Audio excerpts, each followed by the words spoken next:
All right, I'm with Michael Young, everyone. Welcome to Walk-Ins. Welcome. Tell me Thank where you for having we me. just kind of jumped right into conversation. I was like, Maggie was like, we got to record this. So tell me, you were telling me about you had this is all we were talking about typos actually, and then you were like, this is all part of the thing, and so start from the beginning of your story.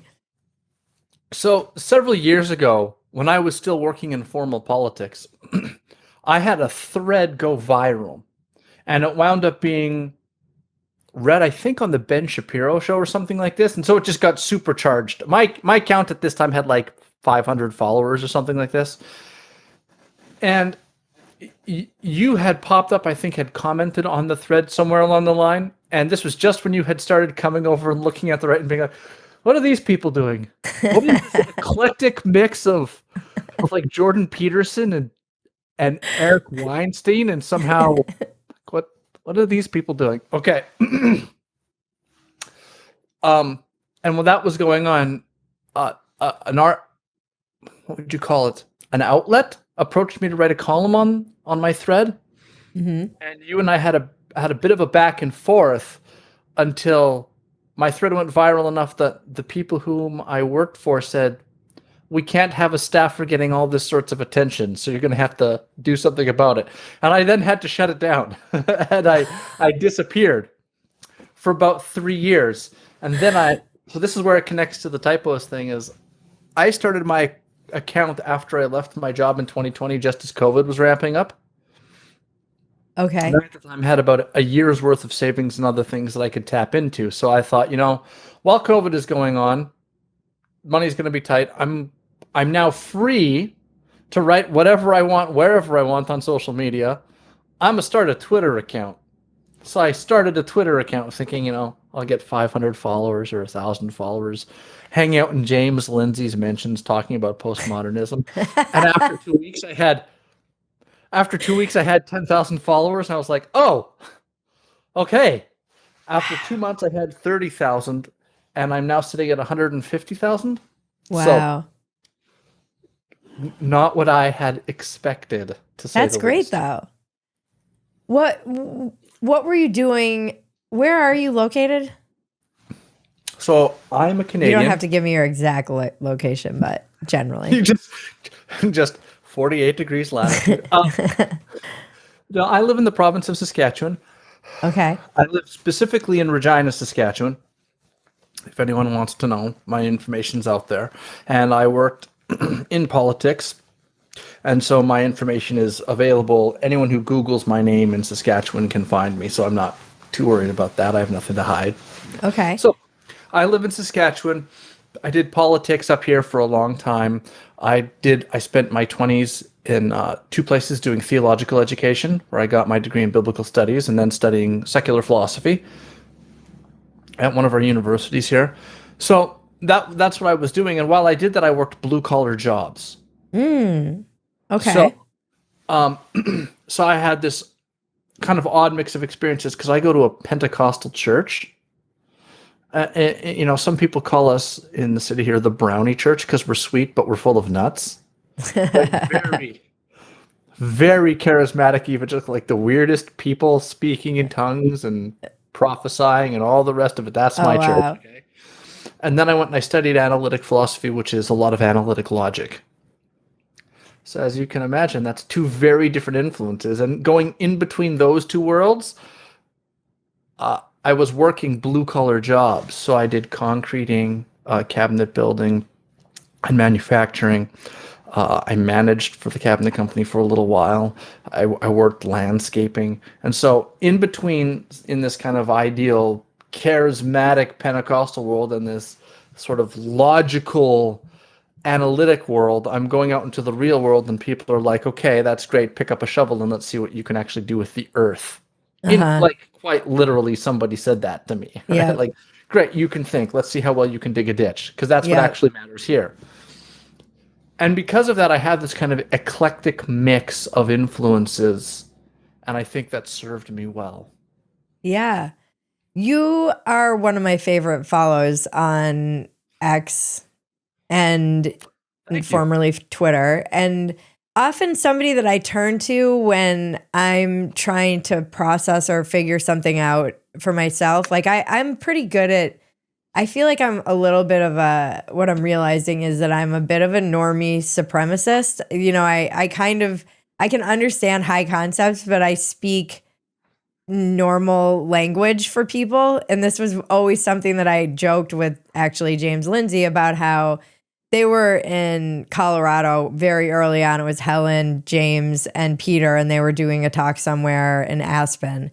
And I went and stayed with Pamela Presky, and we were, I was just watching their talk, and I'm like, no one has any idea what you're talking about. You know, I think if you come from academia, I'm like, I know this now because I've learned it, and I think I can translate it, but you literally need a translator to explain what the F you're talking about. But you actually, I think, do a really great job. So I had my husband read your piece as well. The one that you recently sent me about how everyone's a conspiracy theorist now, which I absolutely love. And you and I got into a bigger discussion about this just privately. And he was like, he's so good at explaining this in simple terms because this is not simple stuff, but you're very good at kind of laying it out in a logical way that someone can follow it who might not be educated in theology or educated in like any kind of academia and that speak that they use. I think James can be a little bit over people's heads, and even, you know, Jordan Peterson. Yeah. So what happened is, how do I do this briefly? So I like to go. You don't have to be brief. On Benjamin Boyce's channel and hang out with Paul Vanderklee, and someone said that my discussions are usually just a series of me holding up books that I've read. Here's this book. Here's this book. Here's this book. So I'll say, when you said you explain it really well, that is really my gift. My gift is to be able to take things and explain them in ways that people understand. And part of that, I think, comes from having to learn how to translate this Pentecostal experience over here into the language of like analytic philosophy, right? Where one group is saying things like, and then the Spirit fills us and we rejoice. And the other group is saying, let there be an X such that X is equivalent to Y. And if X is equivalent to Y, that implies that Z, and therefore, and you have these two totally different worlds, right? And then having to explain both of those things to people who are like, and now we're going to build a wall. Yeah. And they're just like, how would you put it? Dig the ditch, hammer the nails, like very. And it's not that it doesn't take knowledge, because it takes a surprising amount of expertise to install the cabinet correctly. Oh yeah, it does. But that's a type of know-how rather than a type of, how can I say this? Conceptual articulation. And so my job and what I'm trying to do, and the reason I am successful, is because I figured out that essentially there's 4 levels to the whole game. The first level is the level of abstraction. That's the academic level. And so that's where people figure out the very abstract comments, the high level of philosophy. Then the second level it comes down to is the existential level. That's the level of human experience. That also happens at the arts. And so if you think about art, that is in and of itself a sort of philosophy that's coming through. So when you're listening to music, or when you're watching YouTube or movies or whatever it is, there's a certain sort of philosophy that's coming through the screen at you. That's the second level. And then the third level is sense making. And then the fourth level, so sense making is making sense of the world around you and fitting pieces together. And then the final level is application. Right? Yep. So those are sort of the four levels. So I like to think of it as explication, right? Illustration, articulation, and application. There's my nice alliteration. See, So you explicate the concepts at the top level, you illustrate with some experience or with an analogy, then you articulate how everything fits together, and then you apply it at the bottom level, and you can move through. Now that's taken straight from Bloom's taxonomy. That's old, okay? I've added the sense-making thing, but Bloom's taxonomy is the threefold of the abstract, the illustrative, or the existential, and then the applicable level. He doesn't cash it out in those terms exactly, but I'm pulling from him when I do that.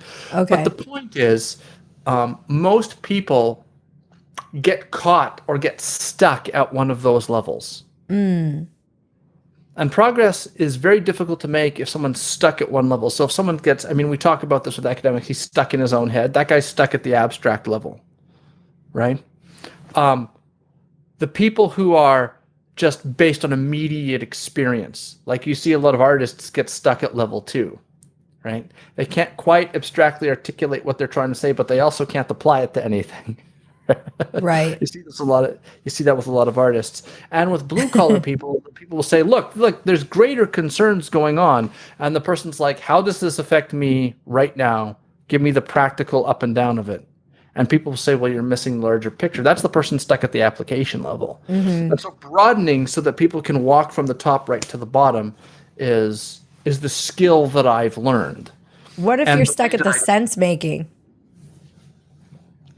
That's the conspiracy theory level in a lot of cases, right? I'm putting the puzzle pieces together of a puzzle all the time, right? But the pieces of the puzzle get pulled from the other 3 levels, right?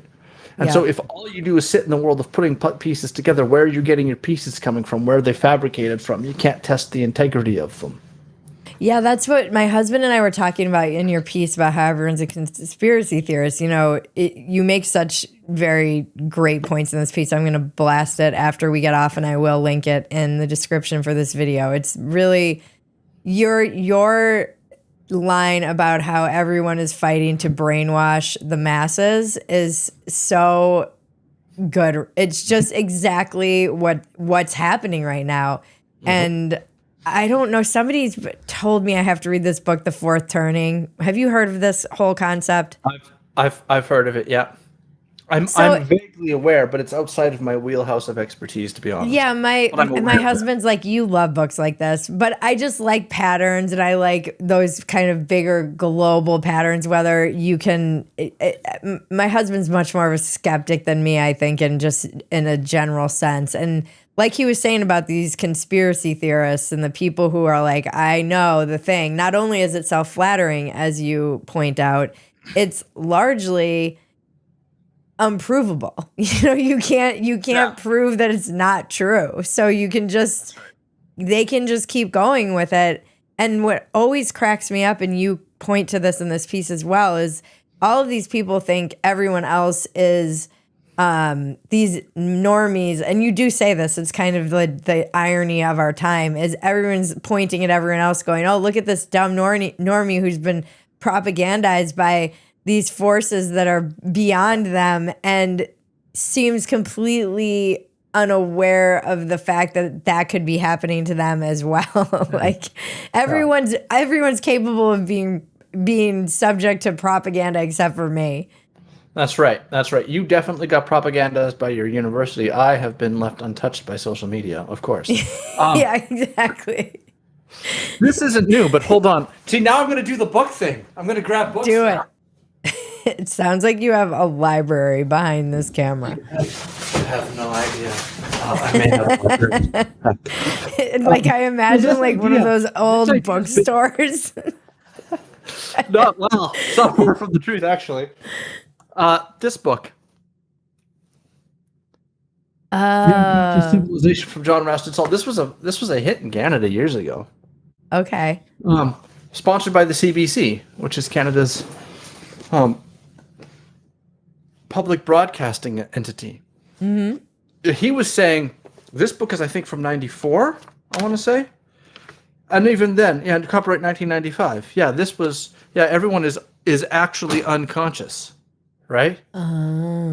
So that's the official state sanctioned broadcaster publishing that. But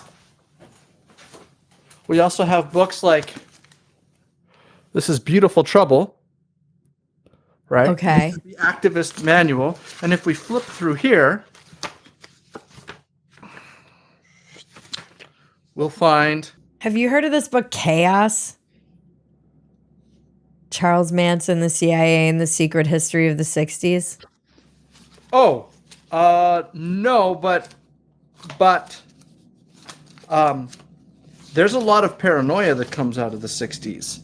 And yeah, Jaron is my husband, and he and I were wondering why you skipped the 70s in your list when you in your piece. We're like, why do you skip the 70s?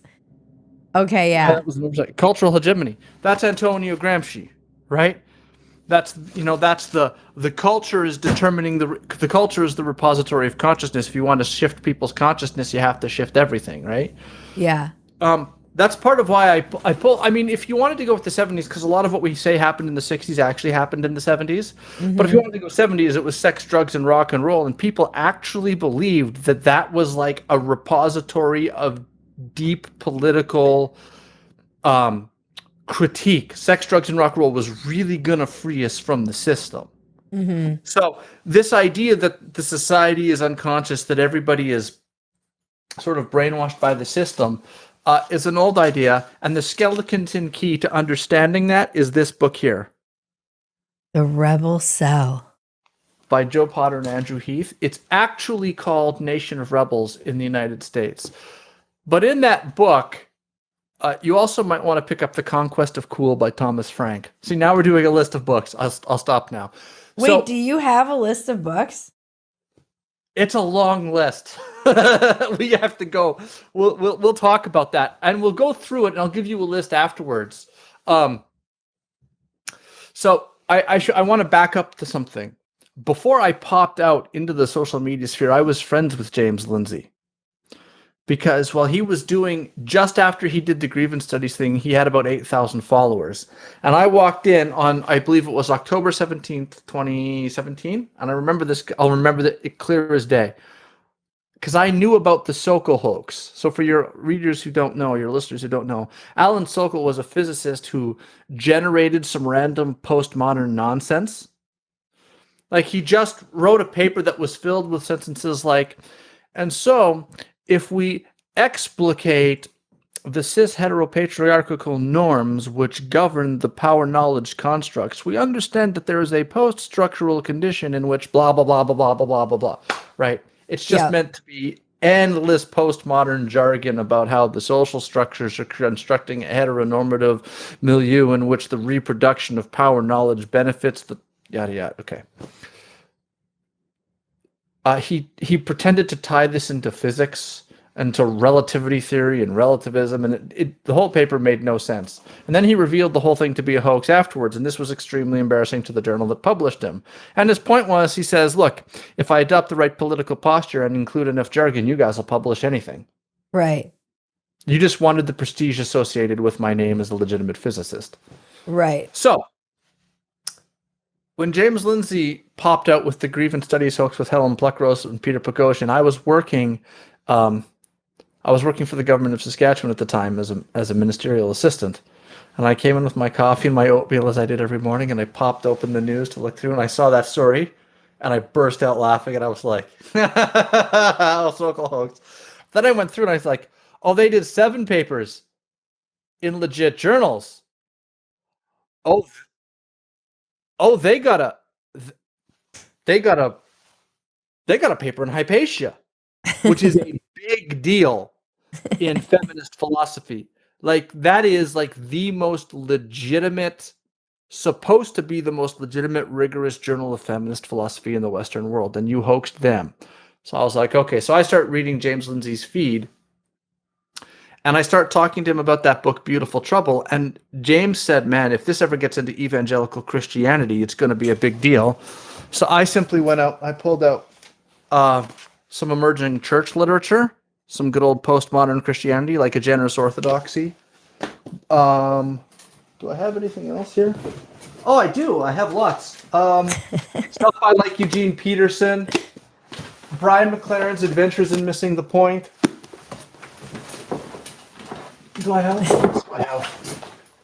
Oh, there's just so much of it, I could never pull it all out. Anyway, and I just said, look, this has already happened. So we started talking via DMs, and I basically spent 2 years with him just in the DMs on Twitter, going back and forth about this stuff. And he said to me, before I ever became public, he goes, you have a very good way of explaining and articulating exactly how this stuff functions. Yeah. I said, thank you. So that's when I popped out. And my big influence is, so the reason I go so hard against the postmodern stuff is because I understand why it's wrong, because I studied philosophy of language, and I was trained by people who were into the analytic tradition of, say, John Searle, Willard Van Orman Quine, Donald Davidson, J.L. Austin, Bertrand Russell, that very, very tough analytic philosophy. And those people, when the postmodernism showed up, those guys didn't back down at all. John Searle didn't back down from postmodernism for 1 second. He said, it's wrong, and he put his finger on why. And so because of this, I had a very good background, but what I saw was that the average person just had no chance. Are you dealing with an HMO like I am? It's such a pain in the butt. If I want to get any sort of testing done to ensure I'm making my health a priority, I have to wait weeks for an appointment to see my doctor, then get a referral from her, and wait weeks more for an appointment with the specialist I needed to see just to get some lab work. Quest simplifies this process. I can purchase my own lab tests online and test for a multitude of health issues I might be concerned about, then take those results to my doctor better armed with the information I need. At questhealth.com, you can get hundreds of tests across several different categories, from allergies to heart health, hormones, sexual health, women's health tests for egg quantity, perimenopause, menopause, men's health tests for testosterone, prostate, and so much more. These are lab quality tests, the same ones you'd be given at your doctor's office. So prioritize your health and visit questhealth.com today. Use the code FEDACY to get 25% off and find answers to the multitude of health questions you may have. That's questhealth.com and use the code FEDACY for 25% off. Can you just briefly explain the difference in those two philosophies for people who aren't? Sure. Why don't we do it like a story? Let's go back and we'll tell the story through. And then people can see how this all got going and how it ties to what my point about conspiracy theories. To make a very long story short, in the 60s, or even prior to the 60s, a group of people, I mean, probably starting with Antonio Gramsci, but it's a bunch of other people associated with the Frankfurt School, looked around and said, our critical theories aren't explaining everything. So what's a critical theory? So here's an example of a critical theory. Most people know this one. Karl Marx had a critical theory, and Karl Marx's theory went like this. The capitalists and the owners of the means of production, factory owners, etc., exploit the working class, okay, by stealing the surplus value. They employ the working class for cheap, sell the goods at a massive profit, and keep that profit for themselves. And this system of exploitation is called capitalism. That's very brief. Right. Okay? Now, I mean, we could say a lot about Marx and communism, and James Lindsay has done all that, but I'm just going to keep that very brief structure so you can see a simple version of what a critical theory looks like. Okay. Okay. The critical theorist is not just trying to give a neutral description. The critical theorist has a moral and a normative understanding of the world. So they're trying to find morally and normatively egregious problems in society that they're going to fix. So Marx thought this exploitation of the workers is morally egregious. A number of Marxists had at times tried to say, well, look, exploitation is not a morally loaded term. And of course it always was, right? Like, right. Exploitation was never a neutral description. It's the good kind. It's the good exploitation. It's the positive alienation of the workers. So eventually it came to be realized that this wasn't sufficient. Marx tried to do all of this work with this theory where he tried to explain how the material circumstances, the base of society, gave rise to this cultural superstructure, and how the superstructure is always relying on these material and economic conditions. And so the person who controls the material and economic condition controls that which gives rise to the culture and to the society as a whole. That's what Marx thought.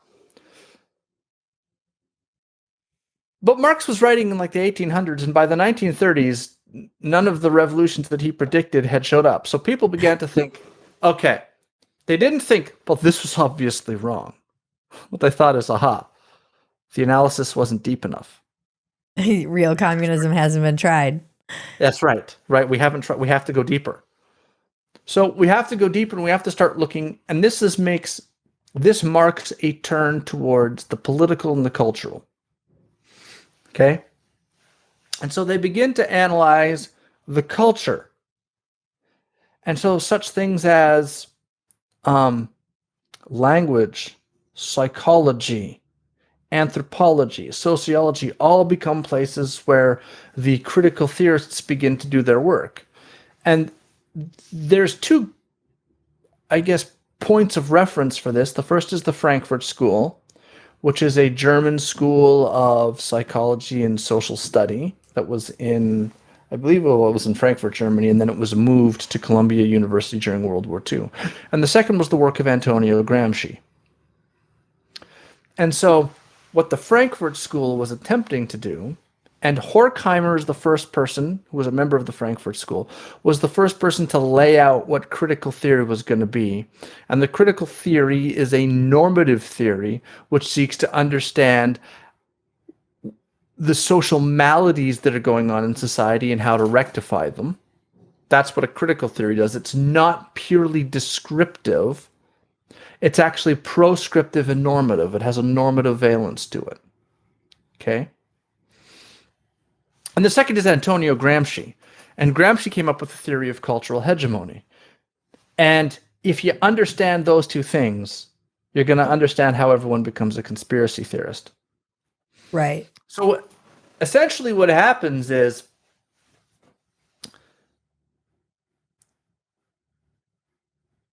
if you think of the 30s and 40s, you get you have to understand the culture of the time. Okay?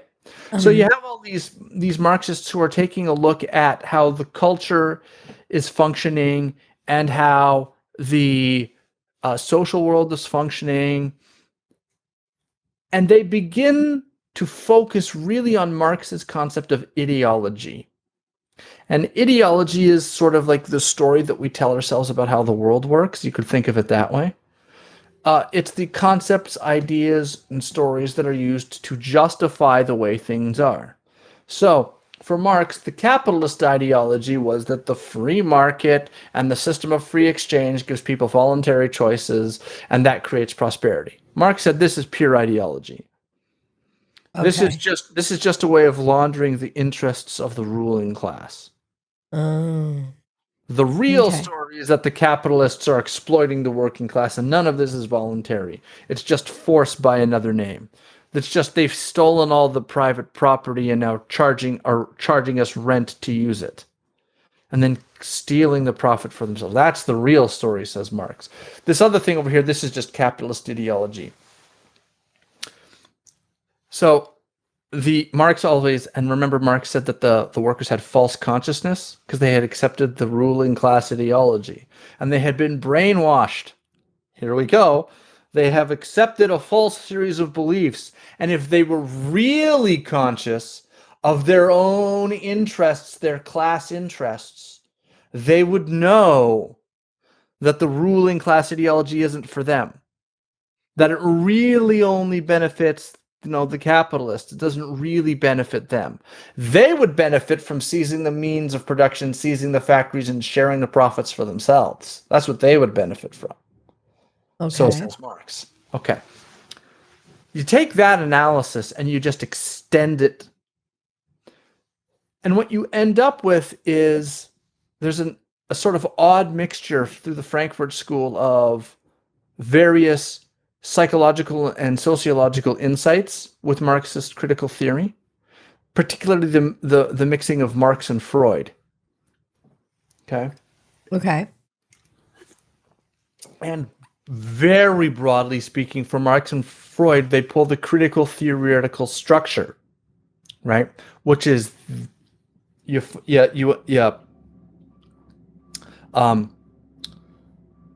identify an oppressor group and an oppressed group. You postulate a mechanism through which the oppression occurs, and then you articulate all the conditions which allow that system to continue. Right? Right. So, go back to the Marx example, you have the oppressive capitalists and the oppressed working class. The mechanism is exploitation by means of stealing all the private property and the hoarding of resources and exploitation that occurs through that. And the system is called capitalism. Okay? Right. Again, the Frankfurt School extends this and says, look, it's not just the control of the means of production in the factories, it's also the culture. All of the paintings and the museums and the newspapers and the advertising and the books and so on and so forth. You have to look at the whole culture. The culture is perpetuating this ideology. And through Freud, they get the idea of the subconscious. And through that, you get this idea that eventually the picture that emerges is that the cultural conditioning is creating a situation in which the capitalist ideology, the oppressive ideology, is functioning at the subconscious level, so that the people aren't even really aware of it. Right? Yeah. It's in your subconscious. You've just adopted this without ever understanding what's actually really going on. You don't really understand what's going on. You've been brainwashed.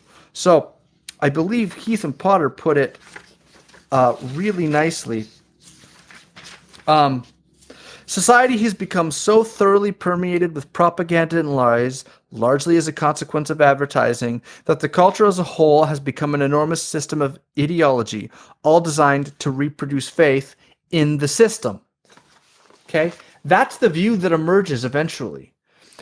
Gramsci takes his idea of cultural hegemony and says there's this entire cultural superstructure, this hegemony, which is owned by the ruling class ideology, right? The ruling class controls the culture and are able to embed their interests, their views, and their values into the culture and transmit those so that the ruling class values and interests become the default view of all of society.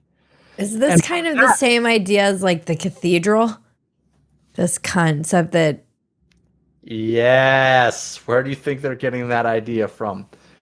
The cultural hegemony and the cathedral are absolutely identical, and you can bet your bottom dollar that Curtis Yarvin is heavily influenced by Gramsci. Absolutely. That's cultural hegemony. That's exactly what that is. Okay? So we're almost at the end now. Okay? So you can see this. That the entire culture is a system of brainwashing. Now, let's back up and figure out how. Let's make it more plausible. Pretend you're in like the 1940s, okay? And the war has just ended and everyone comes home. What is society like? It's white picket fences on mass-produced streets. The assembly line is just getting going. Everyone is dressed the same way because we've just had a shortage, right? So materials are sparse. And so efficiency is the name of the game. So everyone is just mass-produced, cookie cutter, assembly line, everything. They're also mass-producing babies. Yeah, like, they're mass-producing babies. My dad is one of 10 from exactly that generation that came home. And his cousins were 11 and also 10. There was lots of mass producing going on. Right. And because of those mass producing, the need for cheap goods shows up real quick. So cookie cutter, pin it out, make it work, everything's the same. That's how everything works. Yeah. Yeah. So in the 1940s and 50s, a bunch of people looked around at this and said, And this is coming out of not just out of the Frankfurt School, but out of the entire, because the Frankfurt School gets going in the 30s and 40s and 50s, and they're doing their work. But there's a number of cultural theorists that are all coming out of this, right? There's a number of them, like a number of streams of thought. So you have like the Frankfurt School, and you have the Gramscians, and you have the neo-Marxists who are kind of at times in line with the Frankfurt School. You have your cultural critics. You have guys like Theodore Roszak, who wrote The Making of a Counterculture. You have like Charles Reich. Okay. Right on the cover. This is a revolution. There is a revolution coming. It will not be like revolutions of the past. It will originate with the individual, with the culture, and it will change the political structure only as its final act. It will not require violence to succeed and cannot be successfully resisted by violence. This is the revolution of the new generation. And what year was that? This is, let's find out. I'll bet you it was 1976. Oh, no. Originally published 1970. This is The Greening of America. Yep. Exactly this. And so you have to picture what the 50s looked like. And Thomas Frank talks about like this. This was like the man in the gray flannel suit. The Organizational Man was being written at this time, right? This is the era of comedians making fun of, like, everything looks the same, right? So all the houses are mass produced. They all look the same. Men are all wearing the same suits. They go to the same job. They drive the same cars that all look identical, right? That's the 50s. Everything looks the same. And you actually would have comedians of the day talk about how a man could, like, get in the wrong car after work, drive to the wrong street, get into the wrong house, kiss the wrong kids, make love to the wrong wife, and not notice because everything looks the same. Yeah. That was the joke of the time. So everyone begins to think that society is conformist. That the problem is conformity. And they identified the problems that capitalism is a product or requires conformity to work. Right? Yeah, and they that think seems... this because they say, look, in order to produce enough goods, this is a theory that's actually found in Vance Packard's The Hidden Persuaders. In order to produce enough goods to to deal with the surplus of, in order to produce enough goods to create a surplus, you need to make everything the same and cookie cutter it out. Because if everything's handmade, you can't do it. So efficiency is the name of the game. And the way that you get efficiency is through conformity. So the way that capitalism works is to crush individuality and creative freedom. That's that's what they thought. Okay. You could see this all over the counterculture, by the way, like Theodore Roszak's The Making of a Counterculture. Pink Floyd, right? All the kids sitting at their desks being fed into a meat grinder. Yeah. Right? It's all over the place. They think conformity is the problem, and the solution is cultural rebellion. The values, so they think, of the system are conformity, sameness, order, hierarchy, rigidity. You want to stamp out individualism. That's what the counterculture thinks. And so the way out of this is through freedom, creativity, innovation, going your own way, doing your own thing. That's what's going to break the culture. So you have the counterculture of the 60s and the revolution of the 60s, and you see this all over the place, right? This is also about, and along with that is the idea that, remember, that idea of ideology and false consciousness, you have to rigorously critique the ideology. Because people are being brainwashed by the system into conforming and into accepting conformity. Right? Right. That's how the system perpetuates itself. Right? It has to get people to go along. So the culture, the ruling class values of conformity and efficiency and technocracy and going along to, and hierarchy and rigidity, that's all in the culture and being pushed down, right? Adherence to authority, going along to get along, following the rules, all of that is coming from the culture. So you need a counterculture to push back on that. You have to create a new culture to replace the old one.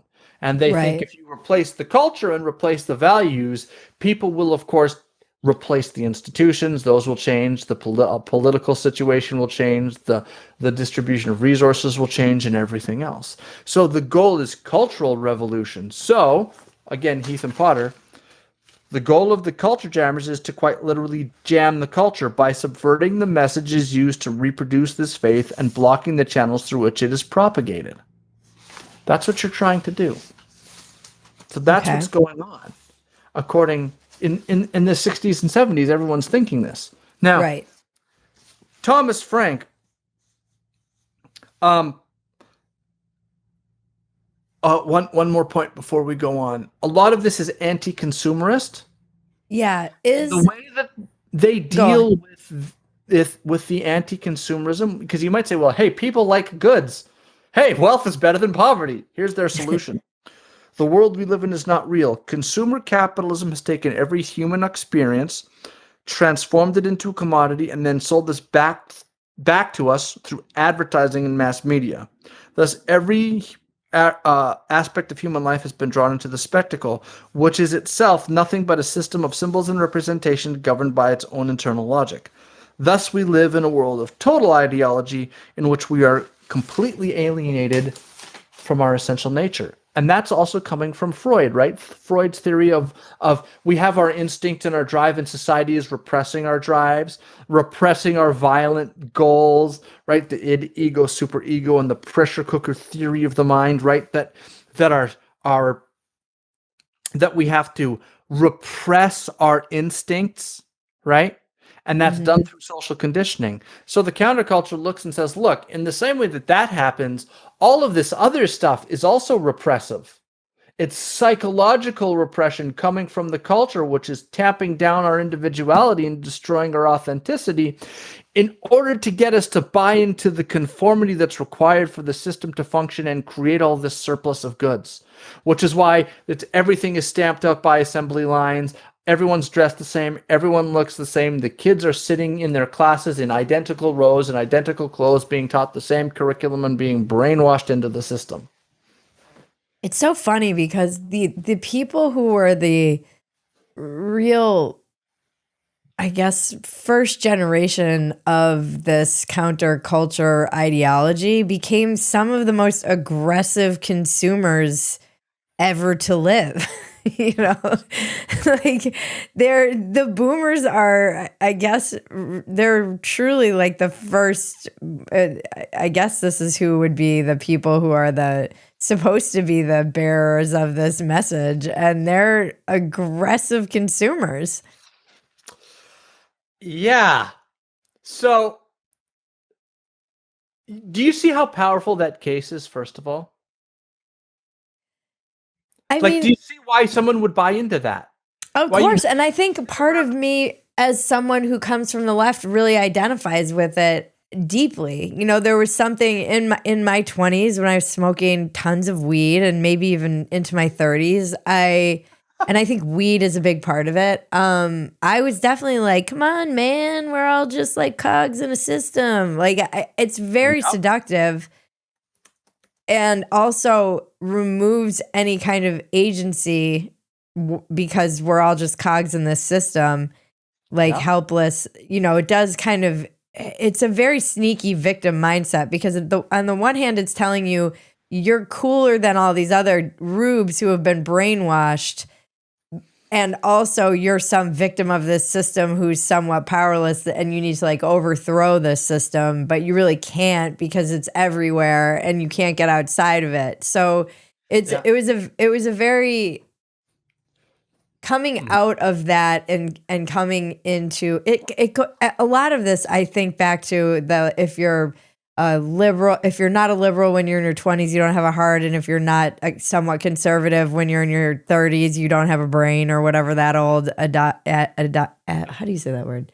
Adage. Thank you. My brain isn't working. That there's something to that too. You just get older, and you know, I had aunts who were like, oh, calm down. Because when you're in your 20s, everything feels existential. It feels existential. I'm sure this is something maybe 20-year-olds have gone through forever. you just have that existential feeling. And then you get older and life hits you in the face and you're like, oh, it didn't all fall apart. The Armageddon isn't coming. Or maybe it is, but it didn't when I thought it was going to.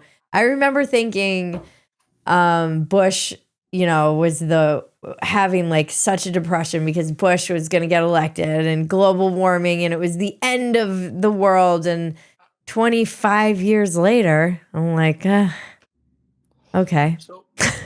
So yeah, I'm not as panicked. It's.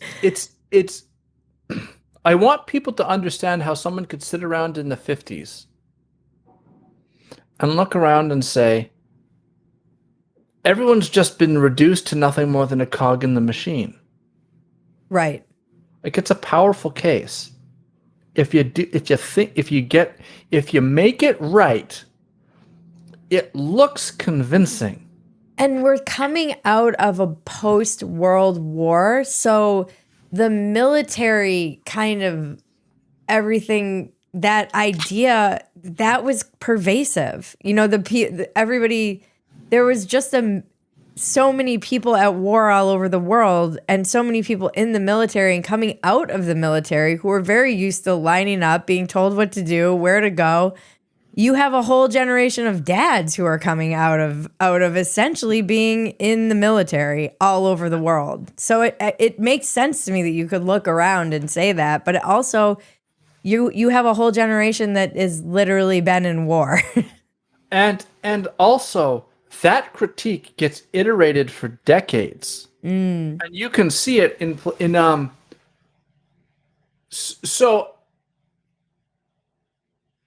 well, the Beatles' Revolution, right? Where is it?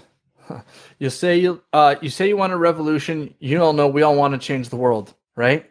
Mm-hmm. Okay. You say you'll change the Constitution. Well, we all want to change your head. You tell me it's the institution. Well, you'd better free your mind instead. Right. But if you go carrying pictures of Chairman Mao, you ain't going to make it with anyone anyhow. Right? The whole idea to free your mind, right? That's the goal. We have to free our mind from the prison of the system. You go forward 20 years, and I quoted from Sum 41's song Fat Lip, which was released in 2001 when I was 17 or 18. I don't want to waste my time, become another casualty of society. I don't want to fall in line, become another victim of your conformity and breakdown. Right? Yeah, just think of... For me, it was what? It's been so one of those was done in the 60s, and then the second one was done in 2001. Oh, think of Kurt Cobain, which was mine. Well, whatever. Here we are now. Entertain us. Very similar message of, well, whatever, never mind. Yeah, or the fact that he showed up on the cover of Rolling Stone wearing a T-shirt that said "Corporate magazines still suck." Yeah. Because he's fighting the system, and all the people on Rolling Stone were like, yes, yes. So, have you read Mediated by Thomas de Zengotita? No, but we're going to get back to Mad Men. You have to read it. You will love him. He's such a good writer. I've been interviewing him every single chapter of his book because it was so influential to me when I read it in 2005. I didn't understand any of this, but he basically calls what you're describing the blob, and it's the blob of mediation, which you can't get outside of. So even if you try and get outside of it, the blob is going to go exactly. And it's always kind of it's not seeking to actually move you. It's seeking to apathy, because the minute that you're like, whatever, is the minute that the blob can kind of move on to the next thing. Right. This is the leftist theory of co-optation, right? So all of this subversion that we're doing, subverting the system, but now they're selling punk music in the stores. They've co-opted our subversion. Right. So and the conspiracy theorists think the CIA is behind. Basically, they moved to the counterculture because they had to. And so, I mean, and like Gloria Steinem was a CIA asset or something like this, right? Well, she was. I mean, at one time, right? So they say Well, you've co-opted our subversion. We need a deeper subversion. We need to go deeper. Now, here's the problem. Let's wind it back. The idea was that capitalism runs on conformity, hierarchy, authority, order, efficiency. That's their theory, right? No, that's wrong. Not at all. And we're going to go through why, okay? If you it just seems like it runs on anything. It's like my saying of like capitalism always wins. Like it's whatever is making money. Whatever it will snatch onto anything. Almost. Close, almost. Have you watched Mad Men? Because we're going to get back to Mad Men. I want everyone to have like in their head the idea of Mad Men as we're going through this. If you look at advertising, and Thomas Frank talks about this in his book, The Conquest of Cool. If you look at advertising in like the 1950s, there is a tremendous degree to which in the 40s and 50s, it's like a man in a lab coat or a suit saying, our product is 42% more effective than the other person's, yada, yada, yada, blah, blah, blah. And everyone's getting like bored out of their tree. Okay. This, because of that, that's part of that milieu, right? Everything's a cog in the machine, right? In fact, Mario Savia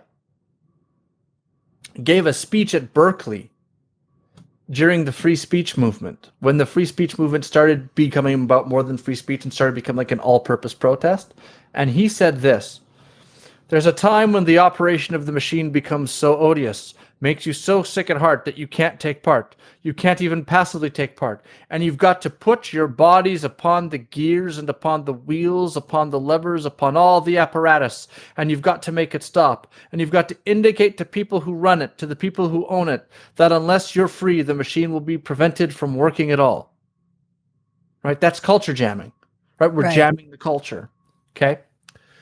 The problem is that while that was going on in the ad agency, so Vince Packard writes The Hidden Persuaders in 1957, and that book is all about like subliminal advertising. And the theory of Packard's book is that there's a crisis of overproduction. There's too many goods that are being produced. We're producing far more goods than we need. And the only way to make sure that all the goods sell is that you have to use advertising to get people to purchase stuff they don't actually need so that the system can continue to run. Right? That's Packard's theory, right? And so he does this takedown, this like blistering takedown of the advertising system in the 50s. And you know which people loved that book the most? The advertising agencies. Yeah. Because they hated it too. Because advertising is a creative field. And so what happens, I was just talking to my friend, my acquaintance, I don't know if he's my friend, I'd like him to be my friend, the disgraced propagandist. And when he was in advertising, he's like, yeah, this is the creative revolution that was going on in the 60s in advertising. And if you look at the 60s advertising, it's all about what? Subverting cultural norms, subverting tropes of previous days of advertising. And the reason for this is that the people who were doing capitalism, they didn't like the stultifying conformity either. Right. Capitalists are the furthest thing from stultifying conformists. They're innovators. Mm-hmm. They want something new. They're creative. They're always looking for the next thing, right? That's what actually drives. Like, think of entrepreneurs. Which set of values better describes the typical entrepreneur? Conformist, hierarchical, rigid, thinking within the box, rule following, or innovative, creative, outside the box, rule breaker. Yeah. I mean, it's the last one. Yeah. So the mistake is that capitalism never required conformity at all. That was never part of it. And so what you see in the 60s is the advertisers were also doing the same thing that the countercultural rebels were doing, subverting the old tropes, selling rebellion because they wanted to rebel. So here's the key.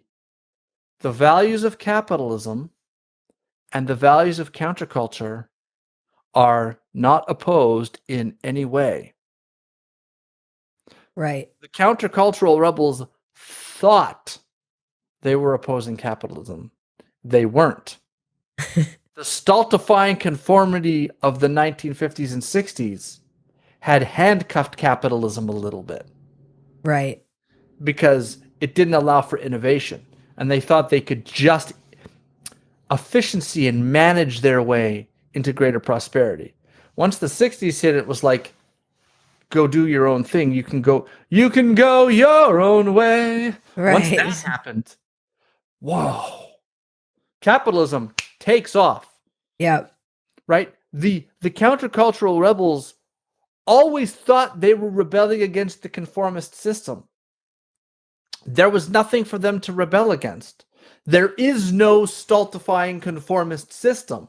There's a hodgepodge of institutions and a hodgepodge of different, let's say, cultural groups that are all living in the same kind of legal and civilizational structure that's constantly moving.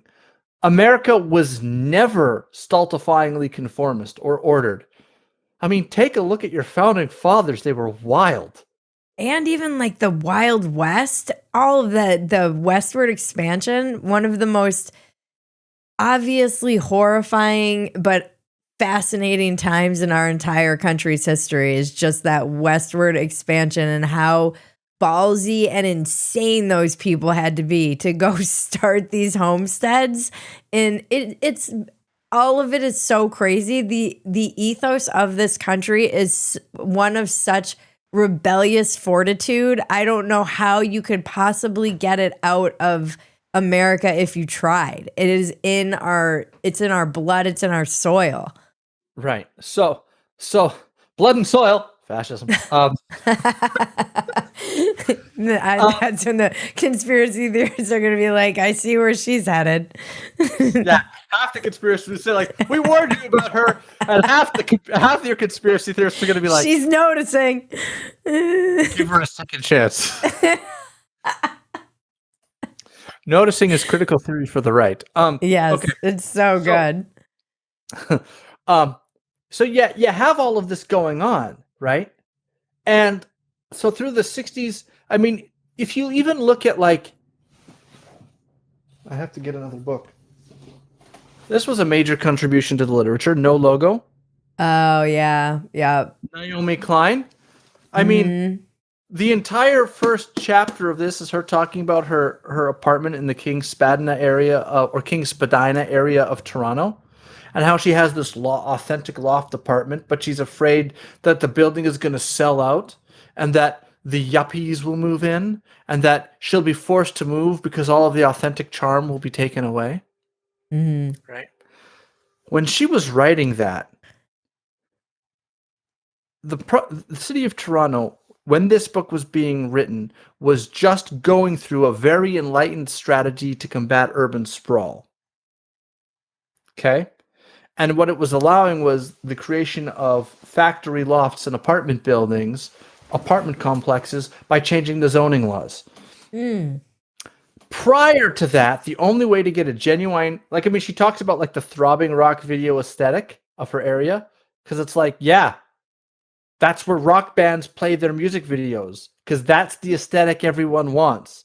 Getting a genuine factory loft in King's Spadina at this time was only available to people with superior social connections. Okay? She was living in, when this book was written and published, she might have been an owner or living in one of the most valuable pieces of property in Canada. And one of the most socially desirable pieces of property in all of Canada when that book was being written. And she's talking about how, well, I don't want. And Thomas Frank comments on this and says, look, a large part of the critique here that's going along is that everyone else is the same and a conformist except me. And Thomas Frank goes, yes, you have to not be a conformist. You have to distinguish yourself from the conformists.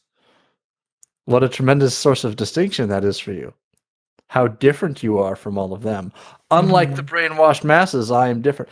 And his point is that a lot of this is conspicuous consumption. This is about status, right? This is about social and positional goods. Yeah? Yeah. And so mixed in with all of this critique is that the fact that these scenes that I'm grunge, I'm outside the mainstream. Once you get co-opted by the mainstream, the thing you've lost isn't your ideology or your edge. The thing you've lost is your distinction from the masses, right? You don't want to be one of the brainwashed masses, so you have to move on to something else. Because becoming one of the brainwashed masses, that's very down here. We want to be an up here person who's not brainwashed. These normies up, down here. You want to be up here. Yeah. I'm different. I'm special. Yeah. Right? So once you recognize that that's an element of what's going on, the picture that begins to emerge is that all of this rebellion and culture jamming is a wrong-headed attempt based on a series of mistakes about how the culture actually works and functions. Yeah, it's like the entire premise was wrong. That's right. The entire premise was completely wrong. And along with that, it dragged with it what Karl Rapp calls post-rational criticism. That's how can you tell this is my favorite book? That's this book here. I love it. These are my very extensive notes in this book. One of the What's that book? Fleeing the Universal. And he talks about post-rational criticism. And one of the things that comes along with the culture is once you get this idea that people are brainwashed or that they're just being socially and culturally conditioned or that their psychology is such that the ideologies are functioning at the subconscious level or that the cultural hegemony is determining the default beliefs, blah, blah, blah, blah, blah. What begins to emerge that you no longer talk to people on the level of what they actually say and believe. What you begin to do is analyze the underlying structures that give rise to the beliefs. And so ideas are no longer criticized according to their content, right? Instead, we go post-rational. We no longer analyze the content of ideas. We analyze the substructure or what is behind or beneath the belief that allowed it to rise up into the beginning, allowed it to rise up to begin with. And so on this view, in the same way that the ideas of the working class for Marx are merely the expressions of the ideology and the false consciousness that they've adopted from that's been given to them, or on Gramsci's view, that the defenses of capitalism from, say, the working class are merely the expressions of the values that they've been inculcated with by virtue of the cultural hegemony of the ruling class. That idea begins to go in all directions. And so ideas are now taken to be expressions of some ideology or other, or they're taken to be the product of historical circumstances, or they're taken to be socially and culturally determined, or the product of, or that they are conclusions that people have got that were baked into the language. They're the product of economic and social circumstances, or the byproduct of psychological processes, right? This is where there's even like the genetic trauma or whatever. You know, what's the other one that I've been hearing a lot of? The what is it where you have like generational trauma? Yeah. Everything is an expression of one of these structural or material or social processes out of which consciousness and rationality arise. So instead of dealing with the idea, I'm going to psychoanalyze you to figure out why you believe that. When you were saying that, what was his name? He put his finger right on the point when he was Soul. Is that who it was? Soul, I want to say. Way back when we started this story, you said someone put their finger directly on the point of why postmodernism was wrong. And I can't remember who I thought his name was Searle. Searle, thank you. Searle. So Searle, so now we can skip right into the postmodernism, because this is where postmodernism happens. Once that story I just told you about the counterculture going and everything is brainwashing, yada, yada, when that turns out to be wrong, In the same way that when Marx was wrong, they didn't say, oh, that's wrong, we should stop doing these critical theories. When the cultural people were wrong, they said, aha, our problem was when we did our analysis, we had accepted and we were complicit in accepting a set of views about rationality and thought and language that were complicit in the system. We weren't wrong. We were just not thinking correctly. We didn't go deep enough. We didn't go deep enough. We need to be deeper. So it's now not enough. God, this is nuts. Well, you can't. Well, it started out we're criticizing the ideology, right? We're criticizing capitalism. Then it's just nuts how much it's crazy. It's kind of like this. You see this even on the left, like the lengths to which we will go to not be wrong. We weren't wrong about our theory. We just didn't go deep enough. We weren't wrong about Trump. I would rather the country, I just want the country to burn down so that I can be right about my theory about this man. Like it's psychotic. It's really wild. But it's like you know when they put that thing in the water in Batman and then everybody goes crazy? I feel like that's the moment where we're at, where this thing has gone like airborne, and now it was kind of a product of the left, but now I see it on the right. And as much as I hate the term woke right, it is accurate for describing. I understand why it is accurate now, and that it is this postmodernism that has infected the entire discourse, everything. It is now the water that we swim in. That's exactly right. So, having seen the critical theory of Marx, they didn't say, well, that was wrong. The whole enterprise is misguided. They said, no, we have to go deeper into the culture. And we have to use reason and our rationality to not purely instrumental rationality of bean counting, but we have to use our full suite of rational skills in order to criticize the society. The postmodernists came along and said, you didn't go deep enough. You have to actually criticize rationality as well. Is this how we got things like being late is racist, or being like on time is racist, or these ideas? 2 + 2 = 5. The more serious here, I'm going to quote Joseph Heath. The more serious problem for critical theory arises as follows: after having presented the criticism and having it widely accepted, the critic expects to see some kind of social change. When none is forthcoming, the critic begins to suspect not that there is a practical problem preventing the implementation of the desired improvements, but that the criticism itself was too superficial, that it not get to the root of the problem. Perhaps the ideology was more pervasive than originally suspected. Perhaps the original criticism was insufficiently radical, because it used concepts that were in general circulation and hence complicit in the ideological system. Perhaps the solution is to deconstruct these concepts and form an entirely new set. Once this line of thinking has been engaged, the critical theory becomes increasingly baroque, increasingly obscure, and of course, increasingly unlikely to change anything. This can generate a vicious cycle of theoretical self-radicalization in which critics respond to the increasing irrelevance of their theories by further radicalizing them, making the entire apparatus more and more remote from the concerns and the vocabulary of everyday life. I mean, this is why Trump won. You know, this is what happened on the left. They just it was like a debt spiral. I just got off with Carol Roth and we were talking about a debt spiral, but this is just the theoretical version of this. Just because they think that the primary thing that needs to happen is the criticism of ideology. Mm-hmm. That's the view.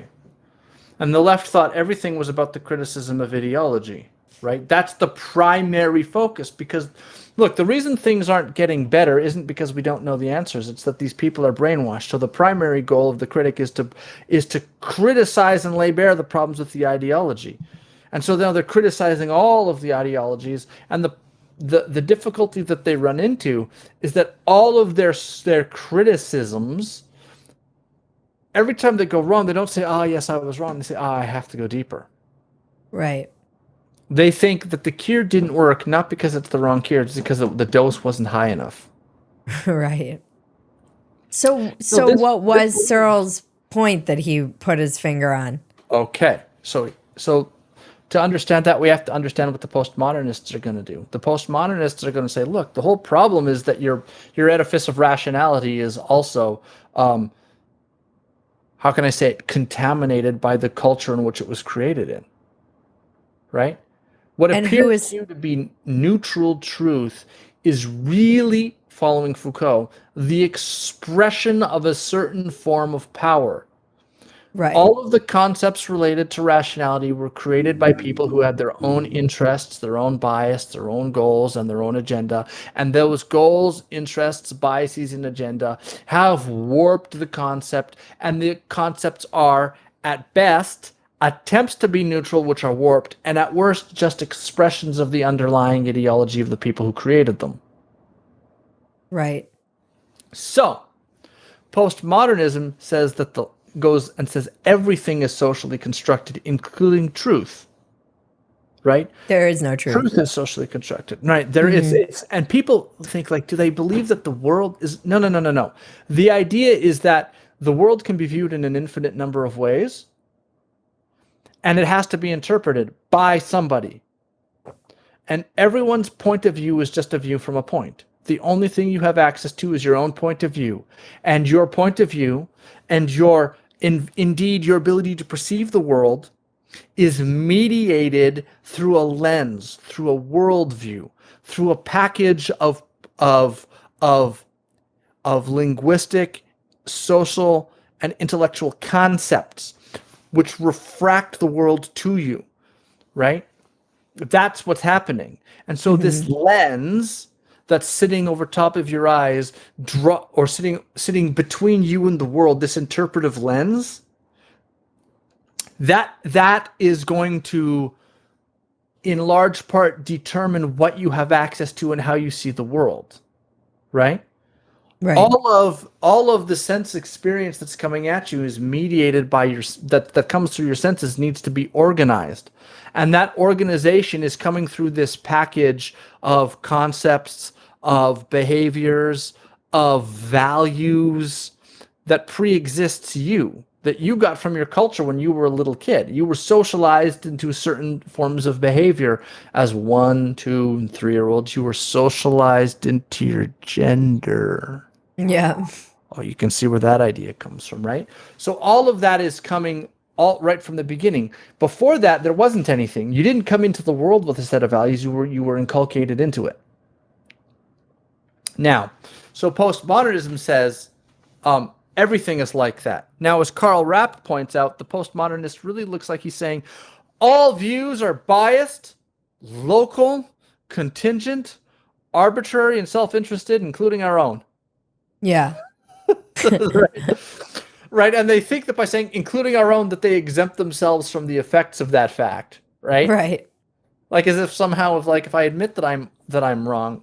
I mean, Homi Bhabha actually said, what if postmodernism is just an attempt by academics to impose their own ideology for their own interests? What if that's what I'm really doing? And everyone said, well, that's a brilliant insight. Genius, you deconstructed your own self and then continued on your merry way doing postmodernism. Right? Right, this was brilliant. Searle looked at this. And who was Searle? John Searle was the first professor to join the free speech movement. Okay. He was the first professor to cross the line and say, actually, yeah, I agree with these students. He wrote this book in 1971 called The Campus War, A Sympathetic Look at the University in Agony. So we have to say a few things about Searle. First off, actually, I'm going to get another book.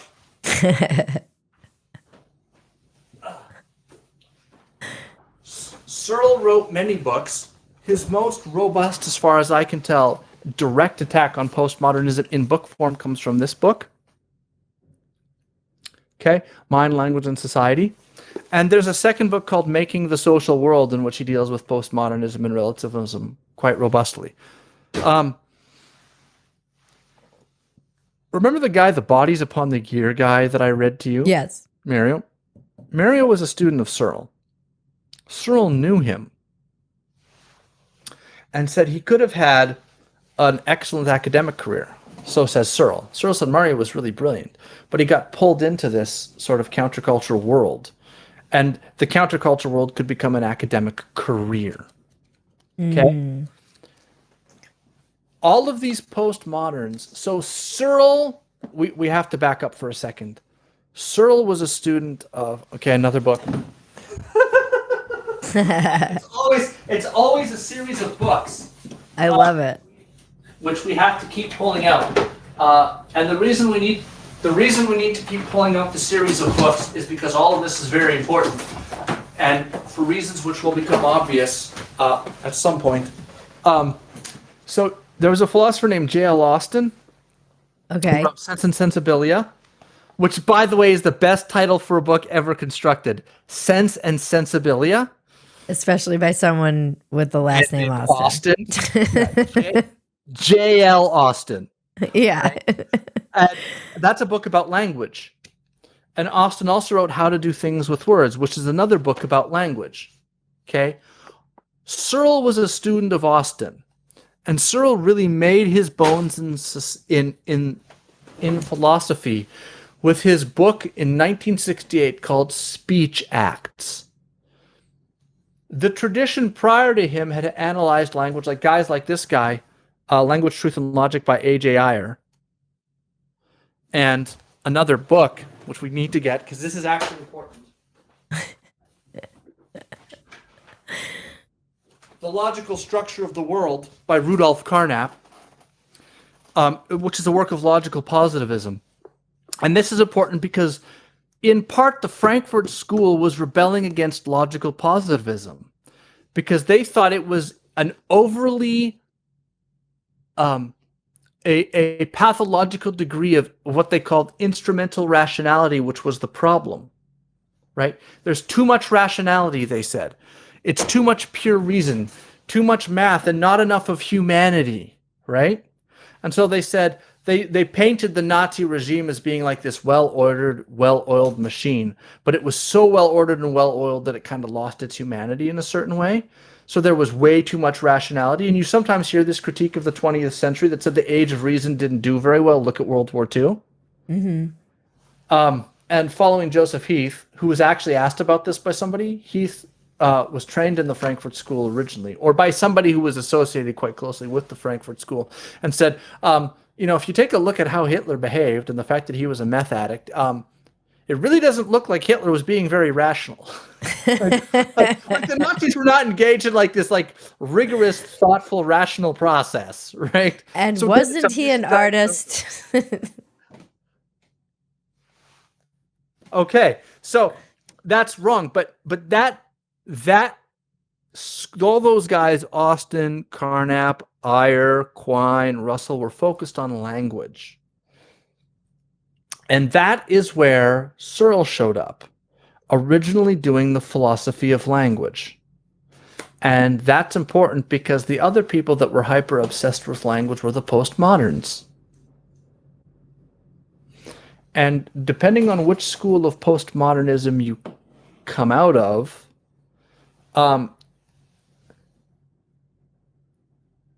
Derrida, we can't do Derrida quickly, so we're just going to kind of skip over him. But Derrida's big thing was to say that there is no ontic referent in reality which a word taps onto.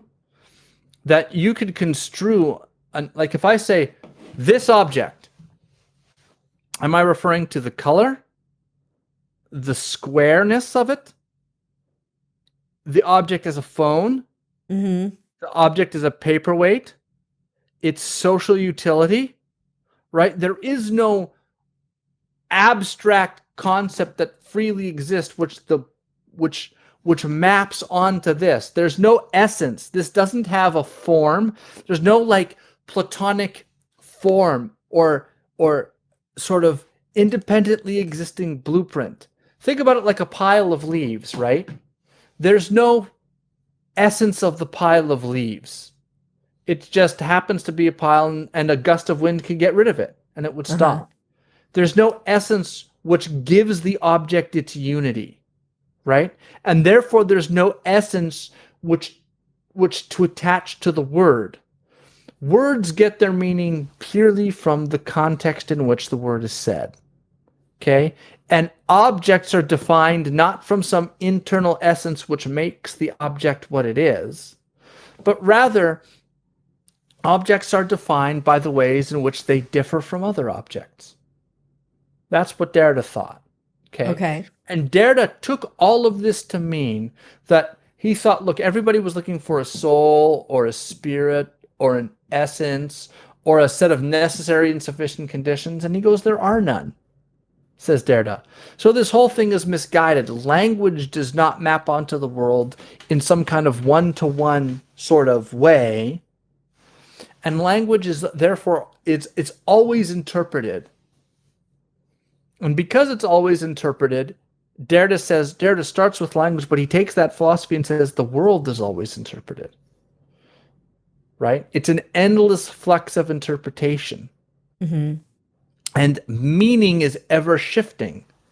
There's no objective meaning. It's always fluid. The meaning of words is always fluid and always context dependent. The meaning of this object and of this object and this object here and this object here, what those mean and their significance is always context dependent as well. So there is no objective meaning for anything that's just floating around and freely existing. What he calls a transcendental signified, right? There is no objectively free-floating definition of a word that exists no matter what anyone thinks it does. No, we define the words. And how do you define words? Well, with other words. And how do you define those words? Well, with other words. And how do you define the... And he says it's this endless cycle, all of these words. And if every word is defined by every other word, and it's all a big circle, how do they get their meaning? Well, it's simple, from the context and the way they relate to other things. And how do they relate to other things? By the virtue of how they're different. So there's no inherent properties to anything which define it. Right? Objects are not defined by some internal inherent set of properties or some internal inherent essence which makes them what they are. They're interpreted to be what they are by the way that we interpret them, and we interpret things according to how they differ from each other. Right. And he also thinks that meaning is always deferred, right? Because here's a good example of how things are deferred. In order to know I have a Lego baseball stadium. Well, the Lego baseball stadium is a Lego baseball stadium by virtue of the fact that it mirrors the baseball stadium, right? Right. The baseball stadium is what it is by virtue of the fact that baseball is played there. Baseball is what it is by virtue of a set of rules. The rules are what they are by virtue of the fact that they're found in a book. The book is what it is by virtue of a set of language and linguistic rules. The linguistic rules are what they are by virtue of a set of social conventions. You see how it is? Everything is always passed back. Yes. Right? And Derrida says there's an endless chain in all directions.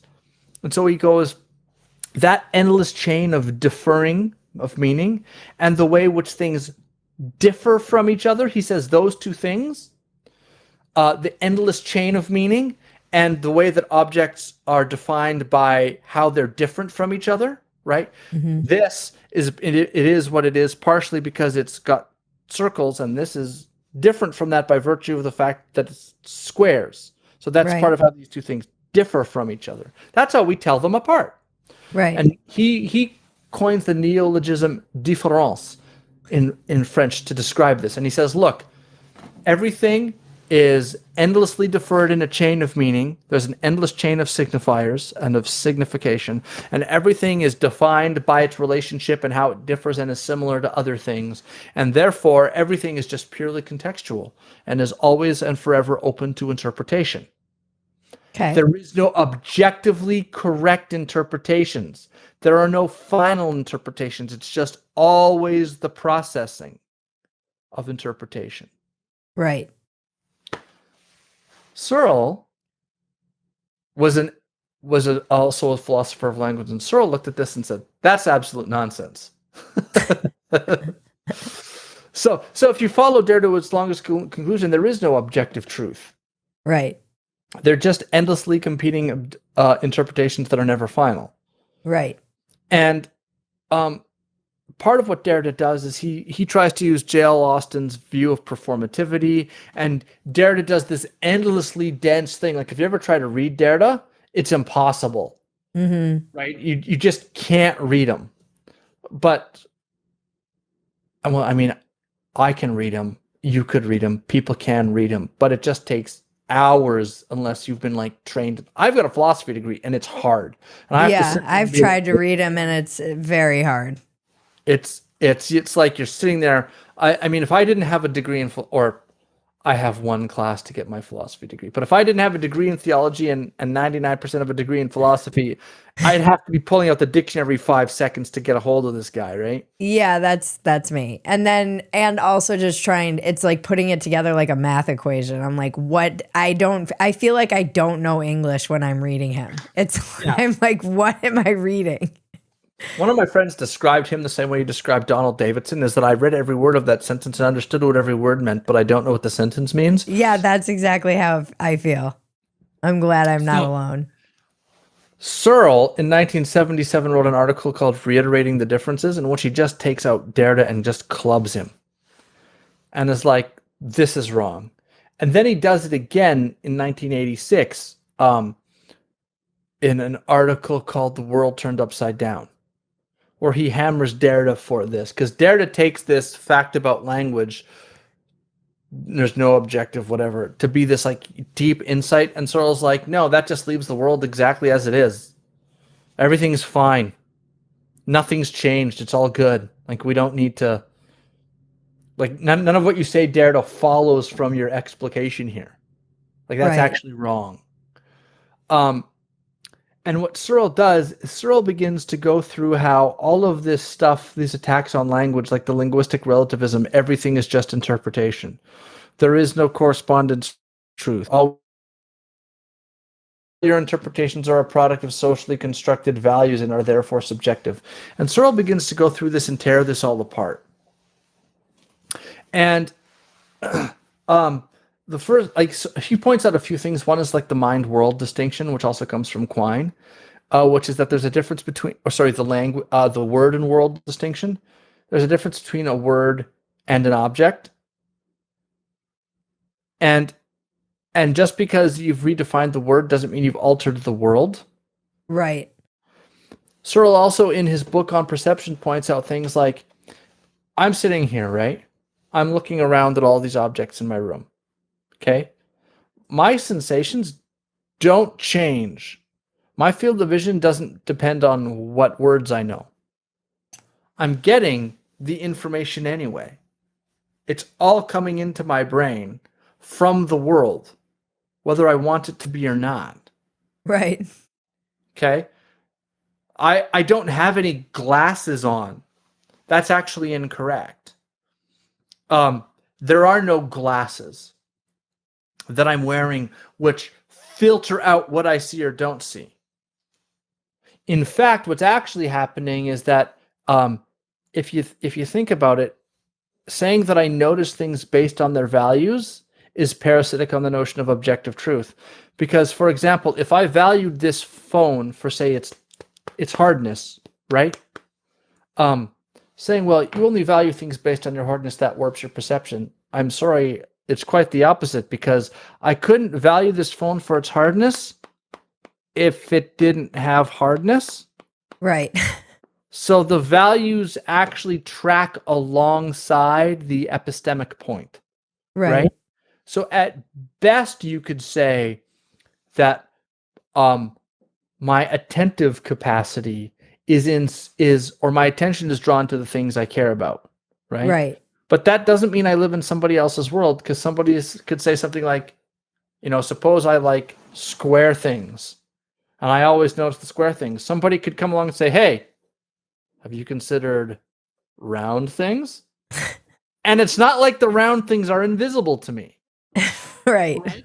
It's not like a ball. I can't see those. They're not invisible to me. I can see them full well. Right? And so what Searle's point is, none of this linguistic philosophy from Derrida has done anything to undermine anything. And it's also all self-refuting. Because Derrida seems to get really upset if we misinterpret him. Yeah. Right.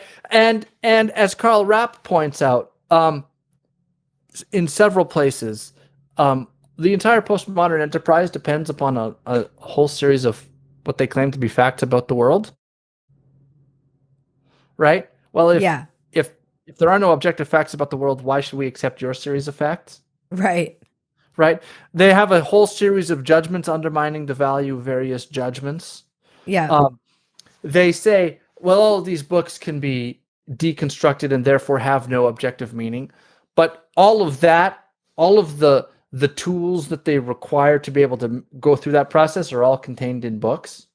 Yep. So maybe they would sit back and say, well, if you could critically evaluate all of the books, you could step back and then you would be critically analyzing all the books, including all the books about all the books. Yeah, but then you just have an entire critical effort, which would be using rationality and reason to adjudicate between all of these various books and to interpret all of these various books. And the entire critical effort would be engaged in asserting and assuming that there's a particular meaning to these books and that there's a particular meaning to the critical effort itself, right? So again, it's reflexively inconsistent. Postmodernism attacks all of the meta-narratives, but it is itself a meta-narrative about how meta-narratives work. Right. For all of these reasons, it is just completely incoherent. Right. Further, as Searle points out in Mind, Language, and Society, all of these people who are talking about the world, are talking about postmodernism and about how people operate and how people have biases. They're all presuming a common world and a common language. Mm-hmm. Otherwise, there would be no reason to speak at all. Right. So when they come out and say, well, it's all a bunch of just, interests and power and blah, blah, blah, blah, blah, and it's all just interpretation, you're assuming a common language when you do that.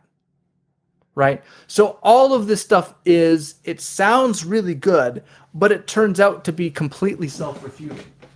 And so we could do a more thorough investigation of that sometime, but the picture that emerges when it's all done is that this sort of cultural rebellion that kicks off when they turn to culture and say we need to rebel against this because it's all brainwashing, gets pushed and pushed and pushed and pushed, and then each generation accepts another version of it. So Marx said everyone's brainwashed by the capitalists who accept their ideology, and then the Frankfurt School guys come along and say, look, it's a subconscious, there's an ideology operating at the subconscious level, and that's why people have false consciousness. And then Gramsci says there's a cultural hegemony which is embedding its values in the culture, so that becomes the default. And then Paulo Freire comes along and says, look, the education system assumes an entire set of capitalist values, and then uses the education system to create good capitalist workers. And then the postmodernists come along and say that the values of the ruling class are baked, and the white supremacists are baked into the white supremacist, cisgendered, heteropatriarchal culture are baked into the language. And then the critical race theorists come along and say that there's a culture of white supremacy which uses white privilege as the to help the oppressive white people oppress the black people, and this is a system of white supremacy. And then the intersectional feminists come along and they say actually it's the men who are oppressing the women by means of patriarchy. And then the queer theorists come along and say that the cisgendered people are oppressing the queer people by means of heteronormative patriarchal structure, et cetera, et cetera. And all of these things keep going deeper and deeper and deeper so that everything is considered to be socially constructed in the service of advancing the interests of the ruling class, however that ruling class is constructed. And the problem with all of this is that when you're done deconstructing everything, nothing's left. Right. It's all gone. And every one of these groups all winds up with this in the end. Because once they're once rainbow capitalism happens and Target starts aiming queer theory at kids, it's like you now are the system. Yep. But I see this happening even on. This is what's happening in the podcasting right-wing media ecosystem. Like, guys, you all act like these are people with millions of followers, millions. They openly talk about how they get more views than mainstream, lamestream media or whatever, and don't seem to understand that they're the mainstream now on some level. Yeah, so there's two elements to this. One is that part of what happened to the left is that when they were the plucky underdogs, they could do this kind of stuff, and it read as plucky underdog, right? It was authentically dangerous, right? But once they became sort of the establishment, the more radical wing had to swing out so they could still be against the system, right? Right. The more radical wing of the left. That's right. But once the radical wing of the left became, I'm just looking for something here. I want to find it. Once the radical wing of the left became, how would you say, ascendant, all of it had to appeal to the structures to claim that they were continually oppressed, right? This is why, I mean, Oprah once made a comment that says, no matter how much money I made, I'm still black. And it's like, you have $4 billion.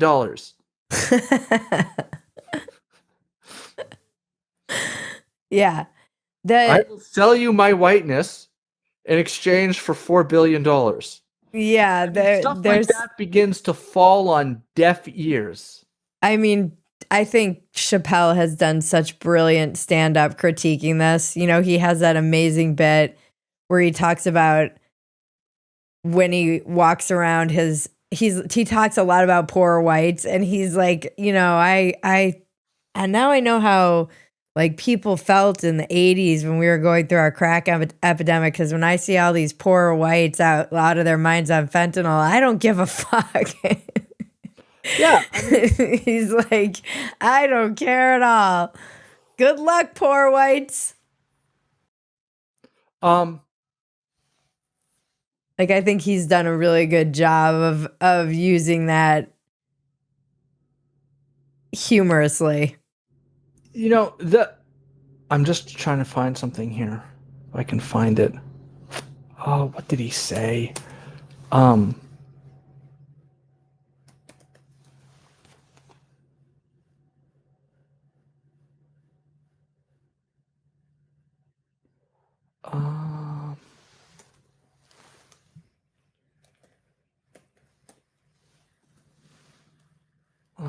Where is it?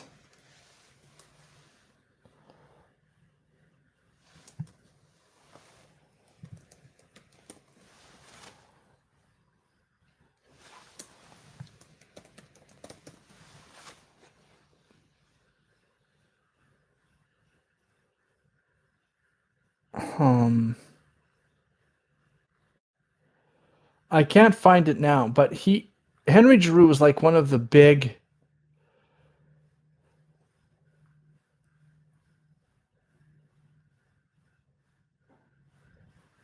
I can't find it. I wish I could find it. Ask Grok.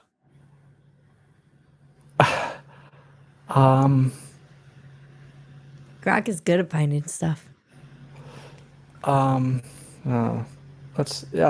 might actually be a good idea.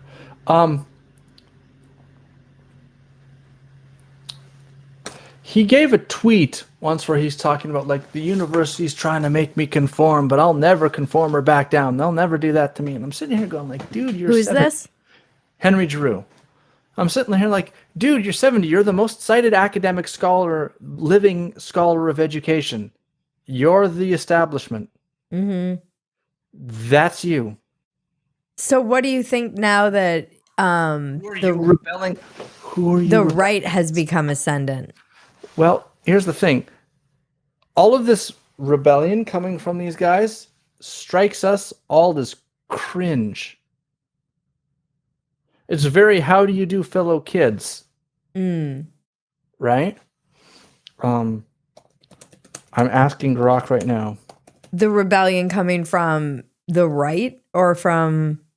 Well, from the left, it became cringe. Right. The thing for the left, though, is that they were able to continuously renew that aesthetic by becoming more extreme and more transgressive, right? But I see this happening on the right, too. Well, that is because what is going on right now in certain segments of the right is they have accepted the counterculture. There are certain segments of the right who have bought into the countercultural critique. Right. Full stop. They've completely bought into it. They just put a different spin on it.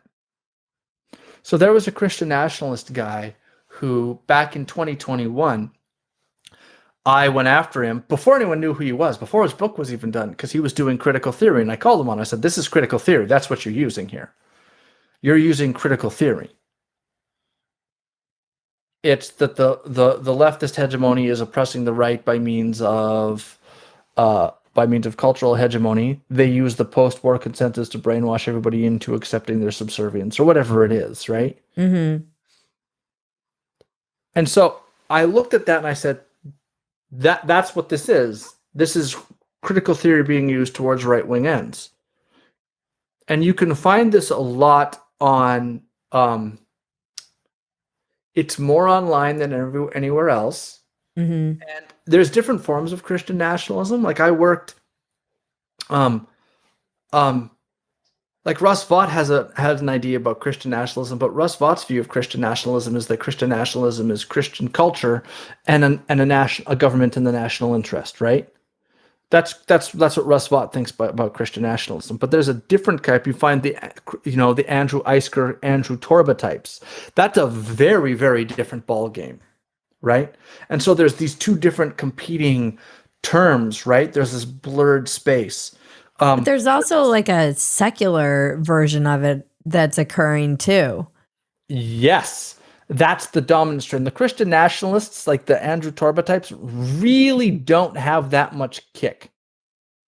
Yeah, I guess it's like the dissident right or something like that. That's right, the dissident right. So that is sort of, you see a lot of that from like Dave Green or on McIntyre, Curtis Yarvin, neo-reactionaries, if you've ever heard that term, NRX. Yep. Mm-hmm. And a lot of those guys have just straight adopted the critical theory of the political left, but have a different value set. So they accept the leftist description of how society works and culture works, and they think we need to co-opt that for ourselves. They say, look, the left adopted all of these things, came to prominence, came to power, and then took everything over. We need to adopt this. This is wartime morality. What do you mean by that? Like that idea that this is what our opponents did and therefore we need to do it. It does make me think, this is a literal culture war. And to go back to your piece of the battle to brainwash the masses, that idea of like new rules, which is the way that I kind of perceive it, where everyone abandons their principles and says, this is might makes right. This is all about power. This is how they got power. This is how we're going to get power. We're going to adopt the same ideology they did and just apply it to our values. That is wartime morality. It's where you throw out any principle and you just seek power, basically. Well, part of what they're doing is so there's a certain amount. At least that's how it feels to me. It feels like. Well, hold on. If you're competing with somebody and they're beating you, you might want to learn from what they're doing. I mean, that's also the hockey player mentality, right? Or the football mentality. What play did they just run? Because we're getting beat by that. We better learn how to do that, right? Right. How do we win? It's just natural competition. Right. So part of this,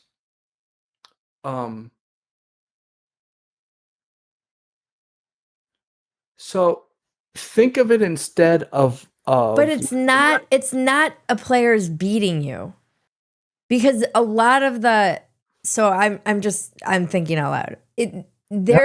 that's like accusing the other team of cheating, because a lot of the stuff that they would accuse the left of doing would be abandoning principles that they apparently should uphold. But in these kind of new rules, you say, well, it doesn't matter. Those principles don't matter. Now we just have to win in the battle for the culture, essentially. So you're not saying, oh, I see this player is getting better.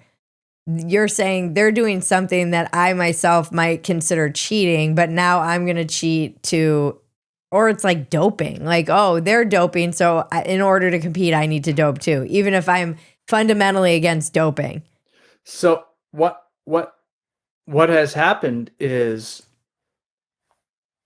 the leftist story also contains, like the postmodern story is also the idea that there is no such thing as neutrality.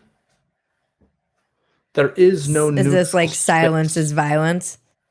Yeah, there is no neutral space. Every point of view is a view from a specific point. So, and because there's no objective truth, the viewpoints are always political. There is no, they call it the God's eye view from nowhere. And Searle takes this out in Mind, Language, and Society and says the fact that I have perceptions from a particular point of view and that I see the world from one place and not others does not mean that I'm not capable of seeing things from another point of view, or that the point of view that I have doesn't contain objective truth about the world. It's overstating the case wildly, right? But the idea that there's no, that everything, and I had someone, like they say this, and then there's a bit of an equivocation which occurs here, which is they say every epistemic system is built on value judgments first. The value judgments first, and then the epistemological and the facts come second. Of course, that can't be quite right, because if the values statements are building the epistemology, then the values have to be able to locate the objects which are useful for attaining those values. Well, right? It goes back to the hardness example. Yeah. Well, hold on. Yeah. My valuing things that are hard is not going to be very good in my system if I can't actually locate the thing that is actually hard. Right. So the values don't undermine objectivity, they actually reinforce it. Right? What the values do is help us to order our attentive capacity in some important way. But they are, J.P. Moreland pointed this out, we're not dealing with a worldview that's a set of glasses that's filtering. Donald Davidson makes the same point in an essay here, in the Essential Davidson. All of Davidson is essential. It's just everything he ever wrote. He talks about how it's actually not correct that language operates as a filter for our perceptions or for our thinking. It can't do that, right? Because look, we're capable of learning other languages. And the fact that you learn French doesn't alter the way that you perceive. It's not like, oh, that object was invisible until I learned Swahili. Like that's not how any of this works. So all of these examples that are being done that are attempted to undermine objectivity all presuppose things which would not be possible if the argument was correct. It's all self-refuting. And Searle talks about this and points this out. And so we're dealing with a situation where many people on the political right have said, look, the left has been successful in cheating and they're winning. But they also, they've forgotten that the left's been successful is in part by destroying the institutions. Like the left mode of taking the universities over didn't mean that the left took over the universities. It meant the left degraded the universities. It was a Pyrrhic victory. Right? It's kind of like if I suppose I bash a car door off with a hammer and then drive off with the car. Someone says he successfully stole the car. Someone says, what's he got left of the car though? He ripped all the doors off. He has a broken car. It cost him a lot. And people say, but he still won. But not really. Right. He's made everybody worse off. Right. He's made himself slightly better, but the whole world is worse off because we have one less functioning car, and he'll sell off what's left of that car for cheap, but everybody is made worse. But is the only way out of this situation of kind of mimetic self-destruction is it to hit rock bottom? I mean, what happens in these scenarios? I'm going to read some Searle here, because this is gonna help us to understand the point I just made. I have to confess, however, that I think there's a much deeper reason for the persistent appeal of all forms of anti-realism, and this has become obvious in the 20th century. It satisfies a basic urge to power. Anti-realism is the view that objective truth about reality is not available to us. Okay, that's anti-realism. Let's see if he gives a definition from here. Oh.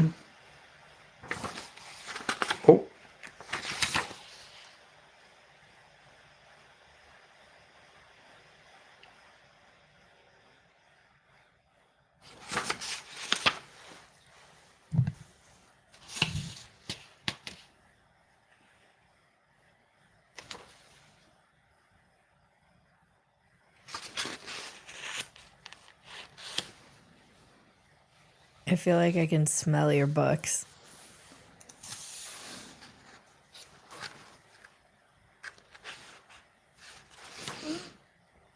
I want to make sure I get this exactly right. So the more typical move of the anti-realists is to present an argument that seems to challenge the default position of realism, that there's an external world, that we know about it, that we can talk about it.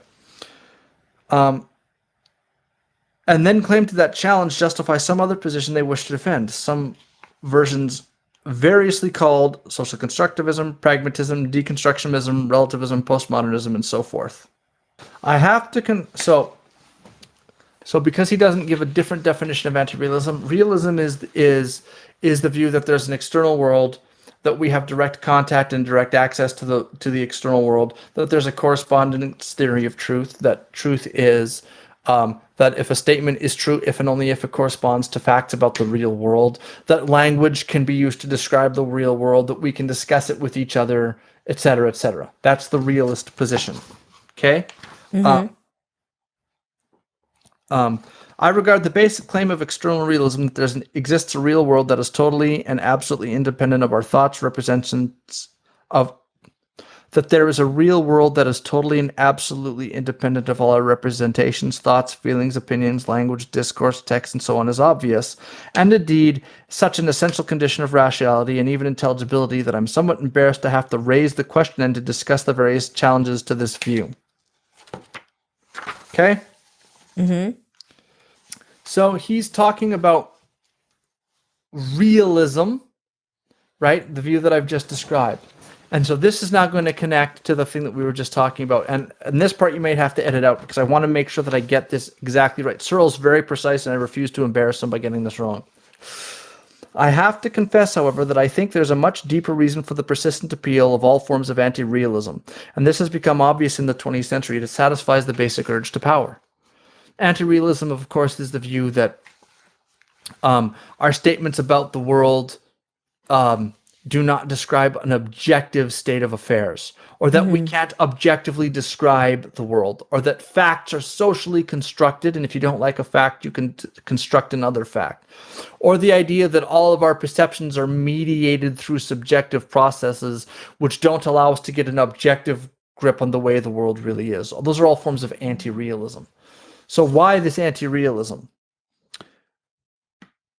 The deeper reason for the persistent appeal of all forms of anti-realism is that it satisfies a basic urge to power.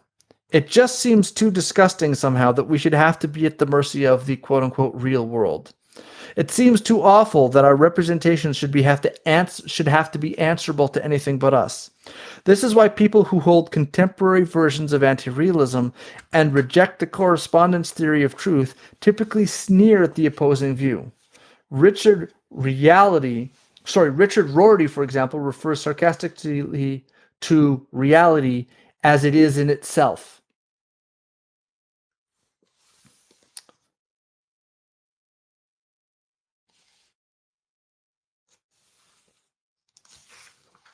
That's what's actually going on. Searle points out in the New York Review of Books that a lot of people believe that they like the social construction of facts because if they don't like a particular fact, they can just deconstruct it and construct a new fact. Mm-hmm. It's the will to power. Once you're tethered to reality, you have to stick to what you know.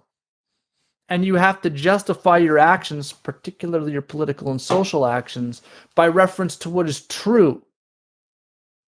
But if you deconstruct and get rid of truth, and it all becomes a matter of perspective, and all perspectives and all thought are matters of values and interests, then everything just becomes a matter of values and interests, and now you can just have a fight on the battle of values and interests, which is a fight, which is just power, right? Whose interests will be served? Who benefits? Which values will we decide? Whose values? It moves everything back into the social sphere where we can have a social fist fight. Right. That is why anti-realism has emerged as popular. That and do you think and is this why everyone sounds like a conspiracy theorist? Well, the reason that everyone sounds like a conspiracy theorist is because everyone has adopted the countercultural view. Right. Everyone some of it brainwashing system. Yeah. Some of it is partially because some of these conspiracy theories or people who have been labeled conspiracy theorists have ended up being true. I don't think that helps with this problem. Well, here's what Searle has to say about the second point. I do not believe the various challenges to realism are motivated by the arguments actually presented. I believe they are motivated by something much deeper and less intellectual. As I suggested earlier, many people find it repugnant that we, with our language, our consciousness, and our creative powers, should be subject and answerable to a dumb, inert, stupid material world. Why should we be answerable to the world? Why shouldn't we think of the real world as something we create and therefore something that is answerable to us? If all of reality is social construction, then it is we who are in power, not the world. The deep motivation for the denial of realism is not this or that argument, but a will to power, a desire for control, and a deep and abiding resentment. This resentment has a long history, and in the late 20th century, it has been augmented by resentment and hatred of the natural science. Science, with its prestige, its apparent progress, its power, and its money, its enormous capacity for harm, has become a target of hatred and resentment. It's funny, Jaron was reading your piece, and he was like, it's also anti-science, just fundamentally. The picture, in short, of the natural sciences is giving us objective knowledge of an independently existing reality, a picture that is taken for granted in the natural sciences, as anyone with serious training can attest, is now under attack. After saying that science does not give us objective knowledge of reality, the next step is to say there is no such reality, there are only social constructs. I need to re-emphasize the point I made by a will to power in general and a hatred of science in particular is intended as a diagnosis, not a refutation. If it were intended as a refutation, it would commit the genetic fallacy, supposing that explaining the causal origins of a view is sufficient to show that the view is false. So he's careful to say, look, I can diagnose the problem, but that doesn't refute it. We still have to deal with the arguments, and he goes on and does that and deals with all of the things bit by bit. But what's at the bottom of this, that the reason this stuff took off is because certain people had social views that they wanted to advance. And as Searle writes in Rationality and Realism, What's at Stake in 1993, all of these knowledge bases, all of these bodies, sorry, not knowledge bases, all of these bodies of knowledge stand in the way. And so what they have to do is abolish the bodies of knowledge which stand in their way, which are an impediment to their progress. It's so weird. It's so weird to see it. It's so weird to see it everywhere. Well, part of what happened is on the conservative right, when the left made it impossible to talk about anything, because as soon as the left got into power, they just stultifying. Like I got Yeah. banned off of Twitter. I mean, we all experienced some version of it. Yes. Just couldn't say anything. Mm-hmm. And then when they got things wrong, there was never an apology. No, It was still always not. trust the experts. And you're seeing people like Richard Hananiah and some of these other people or Nathan Kaufness on the political right begin to get embarrassed by the rough and gruff nature of the right. So they're saying like, look, people are mostly correct, really. It's just, and what has happened here is that their Pyrrhic victory and their taking over of the institutions and using them as vehicles to advance their ideology, the left destroyed those institutions. Mm-hmm. And undercut the legitimacy of those institutions. And now people no longer view those institutions as being respectable. Yeah. Legitimate, respectable, neutral. People see them now as merely vectors of power. Mm-hmm. Which so they became. Yes. And what happens is the left says, hey, everyone should social distance. And if you said that today, people would be like, okay, which method of control is this? Right. Or, so it's not wrong. Here's the problem, is that all of these institutions, so like take, for example, Stanford. Yeah, they've got a lot of DEI programs going on there. But there still are some scientists who have said, I'm just going to put my head down and do good work. Mm-hmm. I don't care. Just give me my grant money and leave me alone. Mm-hmm. The effect of politicizing the institutions has had the unintended consequence of making everybody, and this is why everyone's a conspiracy theorist now, view every bit of knowledge in terms of the interests that it serves and who benefits rather than whether or not it's true. Right. Right. I have to wrap this up because I could talk to you for hours, so I'm just going to have you back on.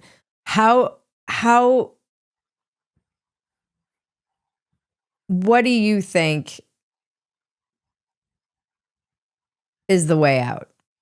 Is there a way out of this? So many of the things that people point to, there's that kind of logical, this leap that's occurring now too, where they lied about the lab leak, so the moon landing was fake. Nothing is real, and you see this everywhere. I mean, it was on the left forever. Now it's kind of gone it's like the measles. It just is airborne, and I'm not sure. I've just been kind of quietly observing everything. I'm definitely making fun of things on Dumpster Fire, but I used to really partake in the discourse on Twitter, X, and I have no desire. I'm completely over the culture war. I can't make sense of it. I literally got a text while you were looking through your book from a friend who is laughing, and he's like, this is hilarious. He's talking about Matt Walsh and whatever that discourse is going. I think you wrote a piece about it actually around the kind of GoFundMe race war that started. And he's like, Matt is fighting for his life to stay at the white power cool kids table. And he was like sharing some tweets, and I was laughing just at the idea of this white power cool kids table. But he's like, I'm so just sick of, he's being incredibly funny about it, but he was like, I think a lot of people are just turning away from this stuff. Normies, as I go back to being a normie supremacist, not all, but I would say on average, they didn't like feeling like they couldn't make dirty jokes, and they couldn't, like, they were being suppressed everywhere they went. I don't know that most people are comfortable just dropping the hard R N-word around. I think it's like you push it a little bit too far in that direction, and now suddenly people are not comfortable with this. And I've written this piece that I still haven't published about how the kind of default in America is but the right. Like even if you go a little bit to the right, there's this instinct to be like, well, the left is mutilating children, but the right. And there isn't real, until recently, I haven't felt like that fear has been expressed. I still think that this kind of dissident right doesn't have very much political power at all. That's right. That's right. However, neither did the craziness on the left until suddenly they did. And they took over the institutions and I tweeted this morning. Where is it? I just wrote this piece about how the online is kind of 5 years ahead of the real life. So part of my theory of two Americas is not just this left versus right or however you want to view it, but it's also the very online versus normies. And generally, the stuff that you're seeing online, although it hasn't infected our institutions yet, does not mean that it won't.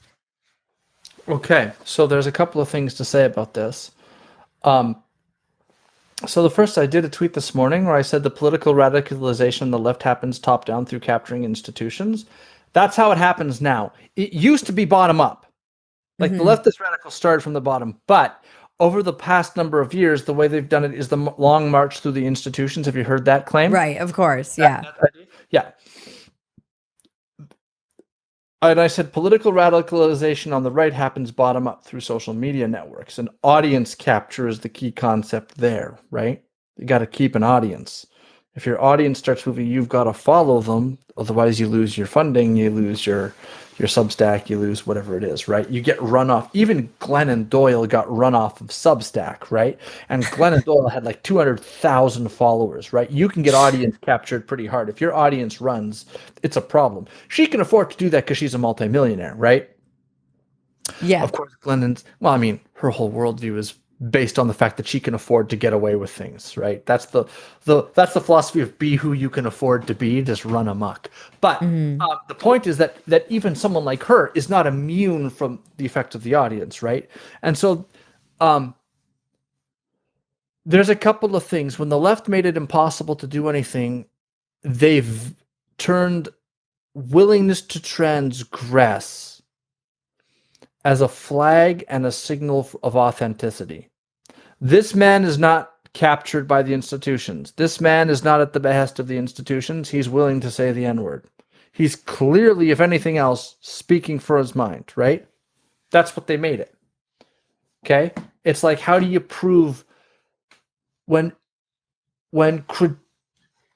the institutions become corrupt and the credentials no longer mean what they say, what becomes your legitimizing function? And on the political right, your legitimizing function was, is this person willing to push back against the obvious insanity of the left?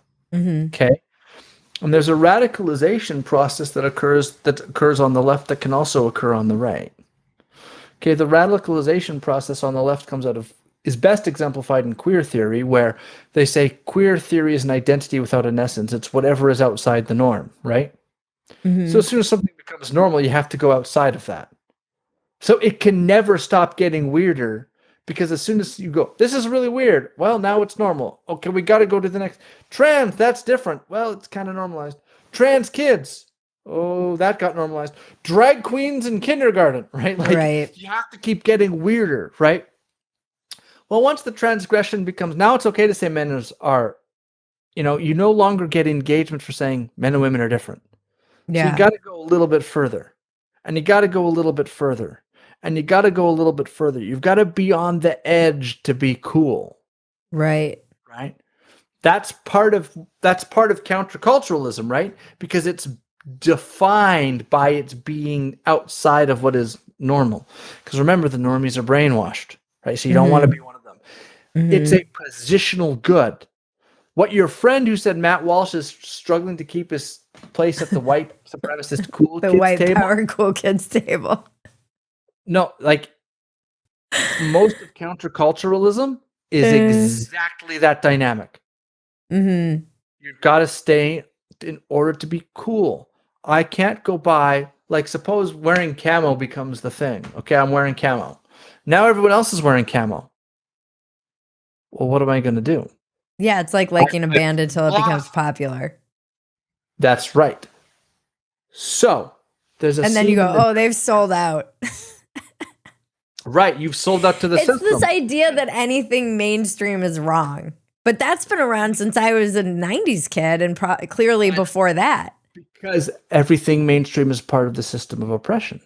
Mm-hmm. That's why it's all wrong. It's all complicit, and it's all everything mainstream is embedded with the values of the ruling class, and therefore is suspect.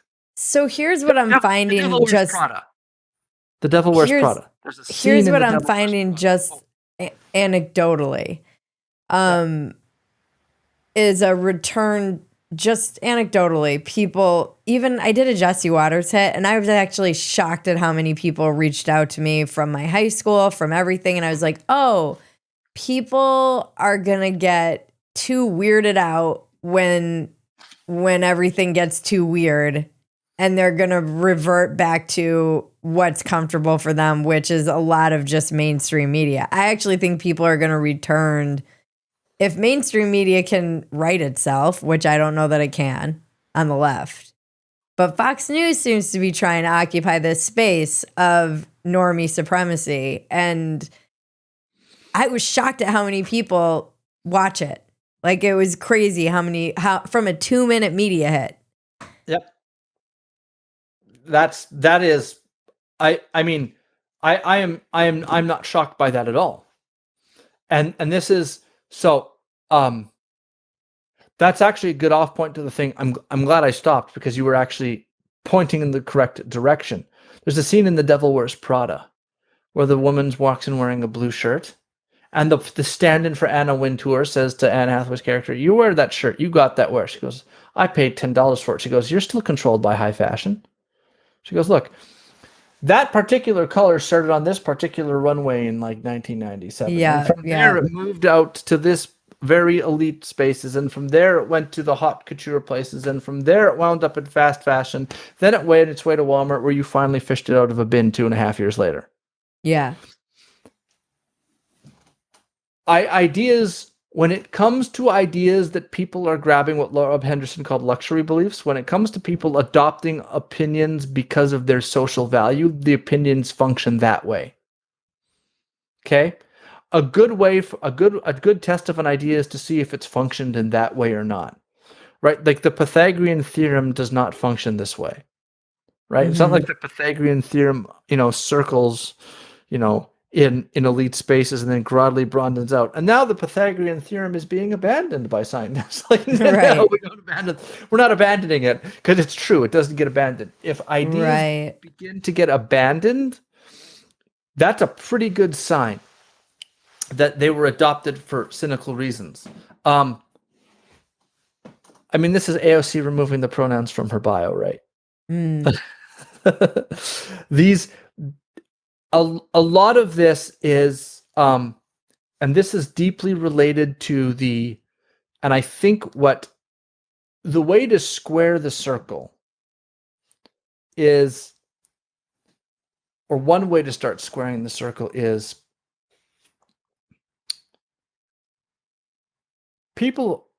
there's a difference between elite and experts. And this is a distinction I'm pulling from Rob Henderson and Robin Hanson. Experts have deep knowledge on a topic. Elites have a set of broadly impressive social credentials and a broadly impressive social persona. They are able to navigate a wide variety of social and institutional situations with aplomb. And they have integrated a very, very strong knowledge of the opinions which have emerged from a wide swath of domains. And then they engage in the social work of consensus building Now, that's not necessarily bad because you kind of do need people to function that way. Okay? The problem is when the elites begin to overrule the experts. Right. As they did during COVID when racism became the real virus. Yeah. Yeah. And when experts seek to cross the barrier into becoming elites and do so by crossing over. So I did a thread. Journalism. This is rife in the journal. It's like every journalist cares about being famous. They don't care, and they want to be an elite, and they want to go to these parties, and they don't actually care about being finding truth or speaking for the people. That's correct. There's a lot of that, and what ends up occurring is the conflation of eliteness and expertise becomes a serious problem. Mm-hmm. Because what people were trying to tear down was the elite structure, which overruled the expert structure, which imposed its values over top of the expertise, or says the expertise is allowed where our elite opinion makes room for it. So that was the very famous letter signed by 1,200 people that called for the people who participated in the Black Lives Matter protests not to be punished. Right. They were essentially saying there's enough slack in the line to allow certain people to go out, and all of that slack will be given to the people who are advancing our political ideology. Right. That's what they were doing. And everyone saw them do this. Mm-hmm. Or, this epidemiologist from, I believe, from Stanford, had a cartoon saying this is how the police can stay safe, and this is how the protesters can stay safe, and how we can all avoid COVID. Then someone said public health needs to pick a side, and they changed the graphic to say this is how the protesters can be safe, and the police can stay safe just by staying home and staying out of the way. And she came out and said, I made this graphic, and I endorse this new version. And I sat there and I said, you just lit your credibility on fire. Yeah. In 2021, I did a thread in 2021 saying you've destroyed your credibility, and the ramifications of this are going to be endless. Yeah, I remember this. You think Jenny McCarthy's got a problem? You have no idea what you just did. Yeah. You have sold your birthright for a mess of pottage, my friends. Yeah.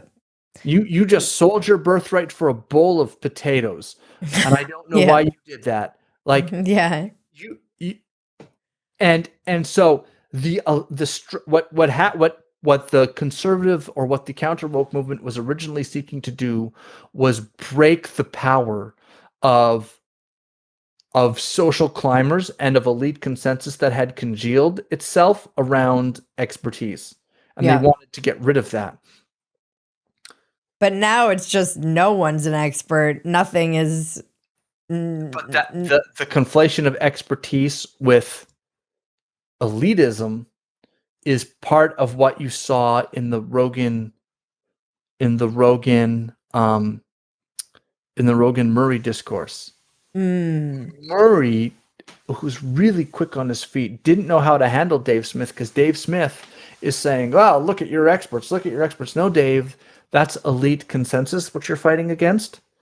But being against elite consensus doesn't give you sort of insight into these hidden truths.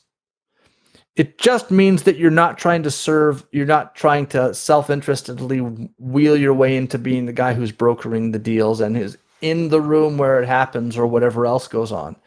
But it doesn't mean that you now know things. And so while the elite consensus on Israel is such and such, so, okay, that doesn't make it wrong. And the fact that the elite consensus is such and so doesn't make it right. There are things that are either true or false. And what we want, Dave, is not to get rid of experts. What we want to do is not be on the heel of a politicized set of elites. Right. We want the elites, the people who can broker consensus and move across fluently from institutions. We want those people to be within the parameters that the expertise allows for, that genuine expertise allows for, while implementing the values of the American public. That's what we want from our elites. Okay? What we have is a set of elites who hold different values from us and who impose those values on our expert class. And we don't want that. Right. And that's what's happened, and that's what's broken apart. The problem is that our credentialing institutions also served a legitimation function, which the left got its eye on and said, now we want to warp this. And so the problem is now we have people on the political right saying, no, we need to impose our value on the system of legitimation. There is no view from nowhere. There is no neutrality. Everyone will serve someone, so we'll make our ideology the center. And my answer to that is, actually, no, the thing that gets to be the center is truth. And they'll say, but truth is downstream of values. Wrong, because you have to know which values are the real ones. And the statement of this value is right and this value is wrong, is that statement true?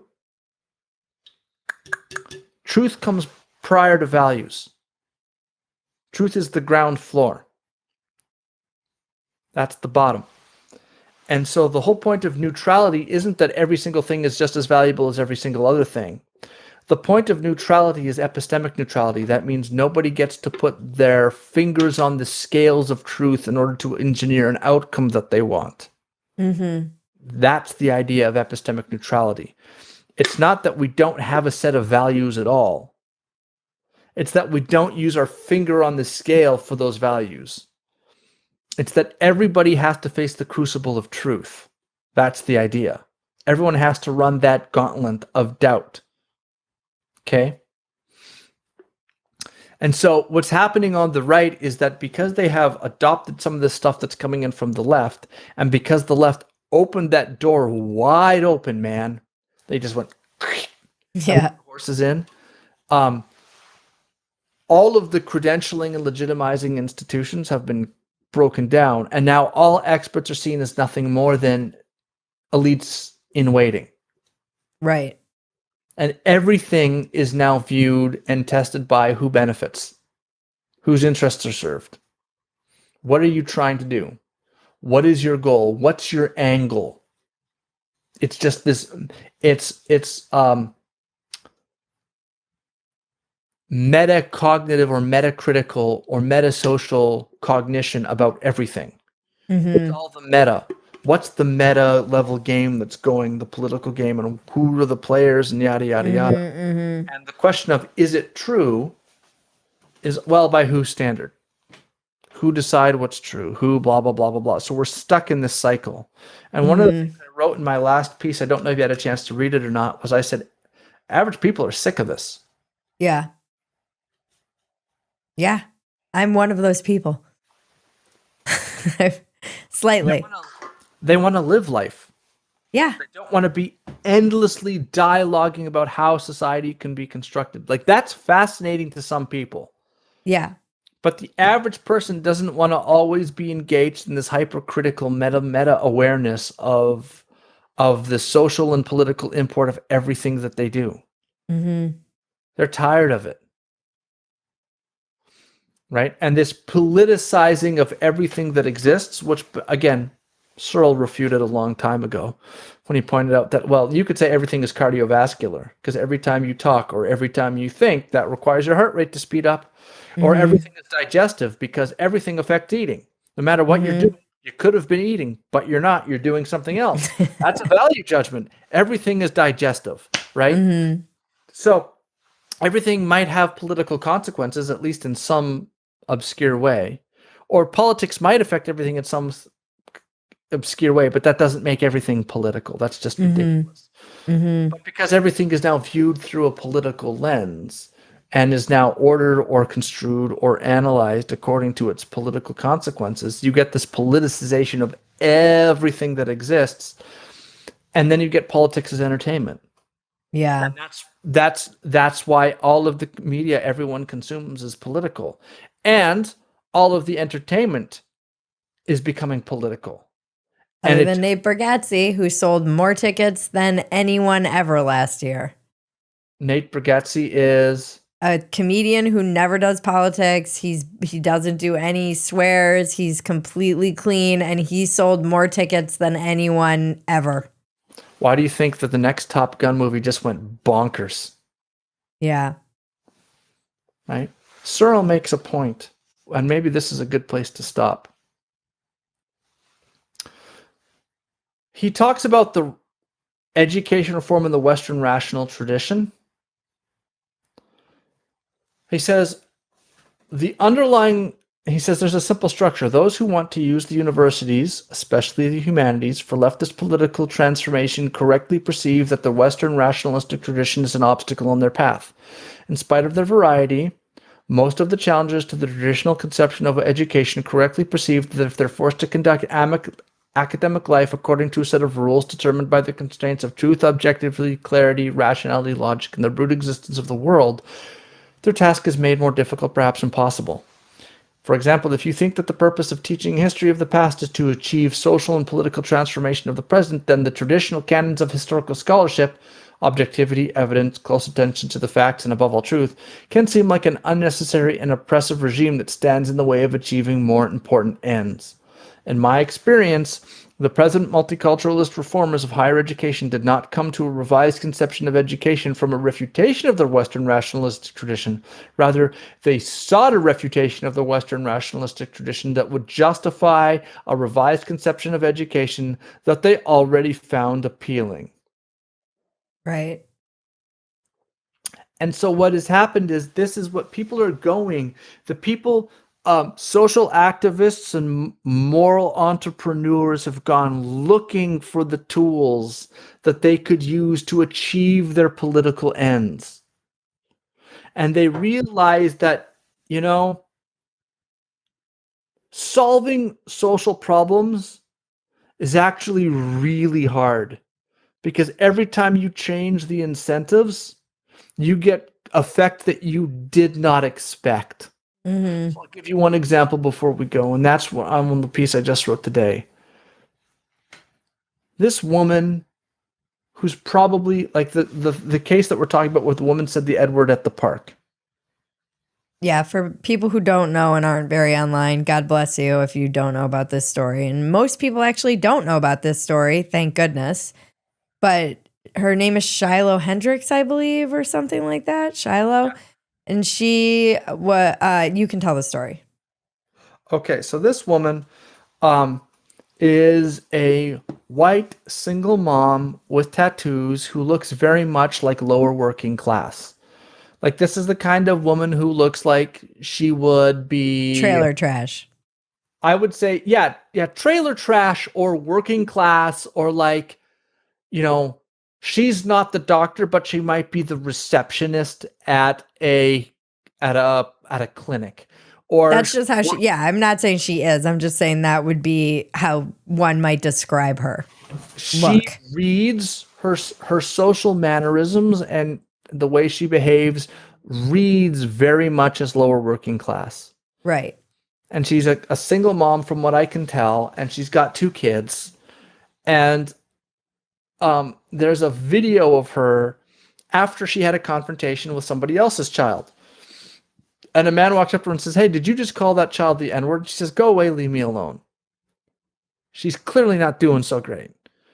And he goes, "Hey, if you think it's fine, say it again." So she says the N-word 5 times in a row and tells the guy to F off. And the guy says, "You said the N-word to a 5-year-old child." And she goes, "Oh, go away, leave me alone, N-word, blah, blah, blah, blah, blah." And the guy says, guy taking the video was a Somalian, right? Yeah, and the guy taking the video was a Somalian, so he's black. And the kid was black. And she goes, "He was rifling through my purse and taking my stuff, and I got mad, whatever." Right. This is on a playground. So literally a playground dispute. Like actually a playground dispute. Mm-hmm. And he says, "Well, we'll find out what happens on social media." And this video gets fired onto social media. It creates a huge controversy, of course. It zips around the world. She has people start threatening her, starts calling her. Her social insurance number gets leaked. Her work starts getting phone calls. She gets threats. So she says, "I have to move. I'm setting up a GoFundMe." She raises $600,000. The NAACP sees this, and they set up a fundraiser for the black child. He raises $300,000. Okay. There was a dispute on a playground where a white single mom called a black kid the N-word because he was stealing from or rifling through her purse. Neither one of these people needs six figures or hundreds of thousands of dollars to adjudicate this. This is a playground dispute that could be finished with, "Hey, look, I saw what you said. That was racist and rude. Could you apologize to the kid?" That's how this could have been solved. But it's not what's happened. What's happened is one group said, "We're going to use our cancel culture to crush you." And the political right says, "We hate your cancel culture machine. Even if what she said was the N-word, that's really terrible. She doesn't deserve this." And so what we're going to do is we're going to put the matter to a vote. And the vote will be had via crowdsourcing. Whoever raises the most money wins. And so the crowdsourcing platforms are no longer purely about philanthropy. They're about using philanthropy as a sort of electoral college.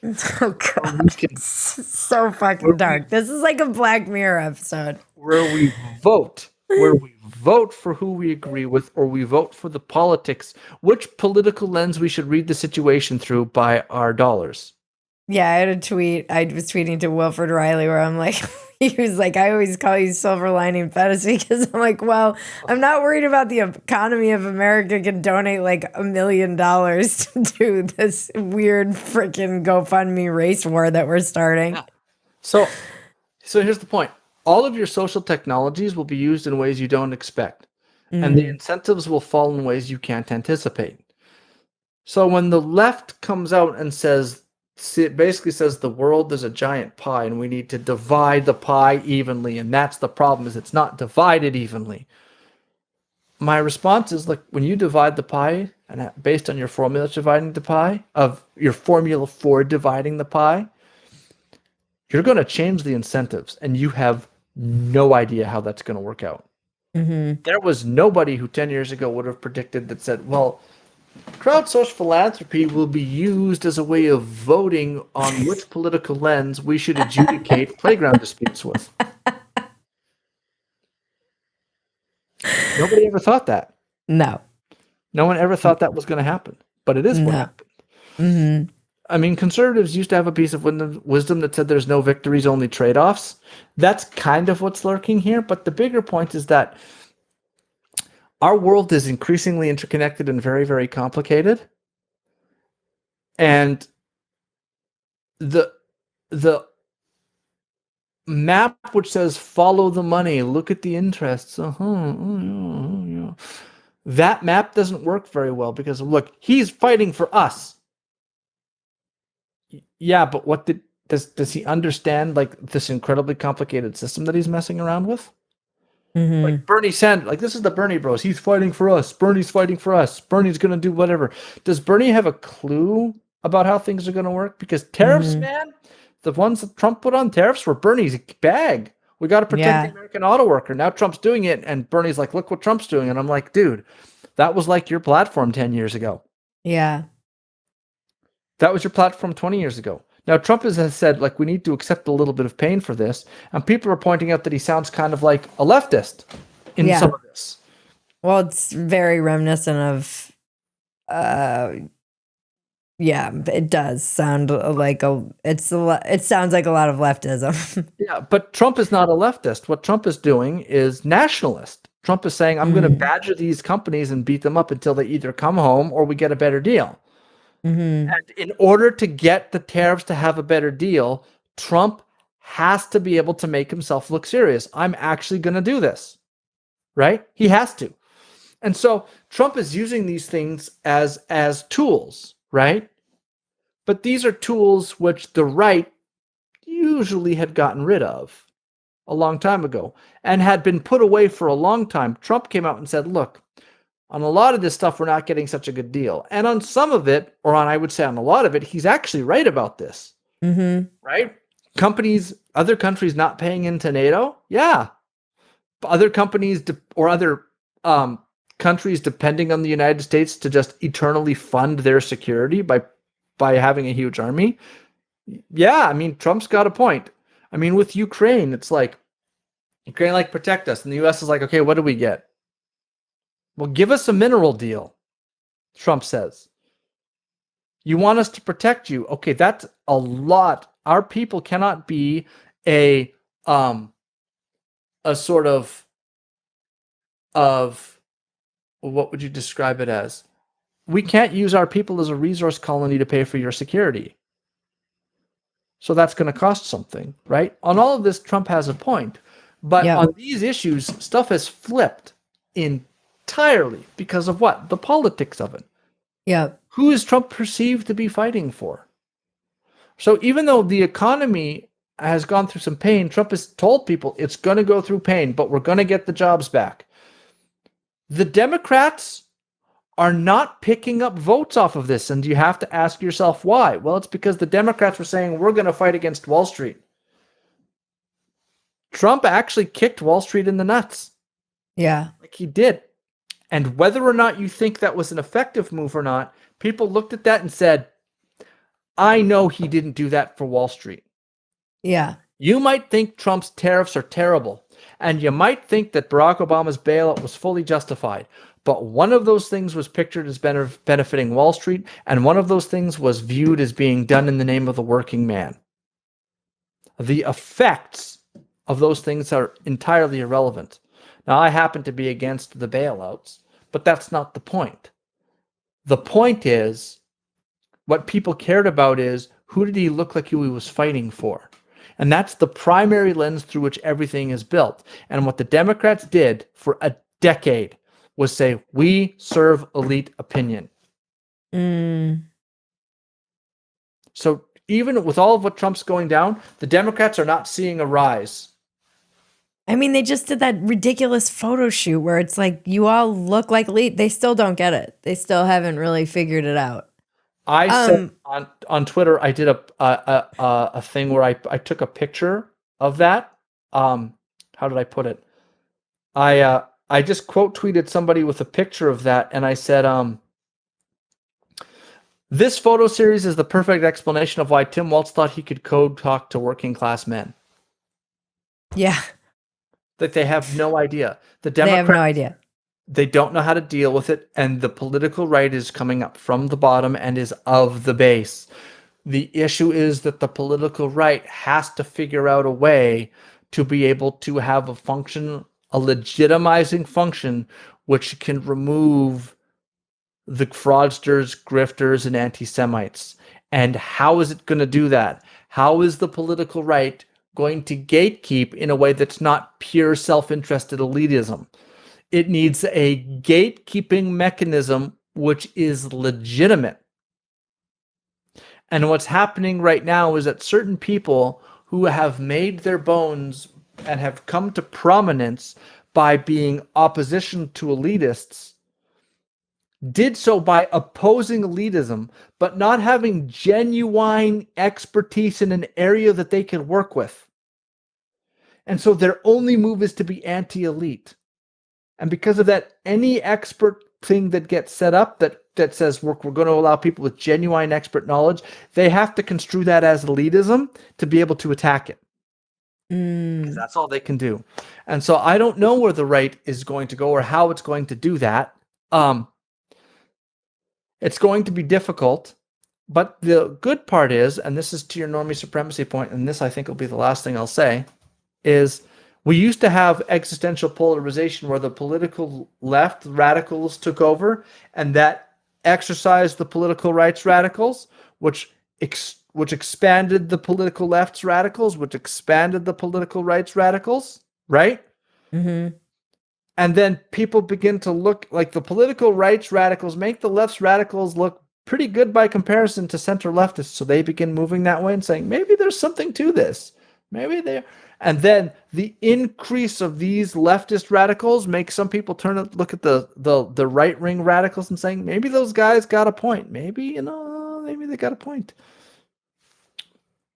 That was happening before. But those two groups have been fighting with their jargon now for 5 years.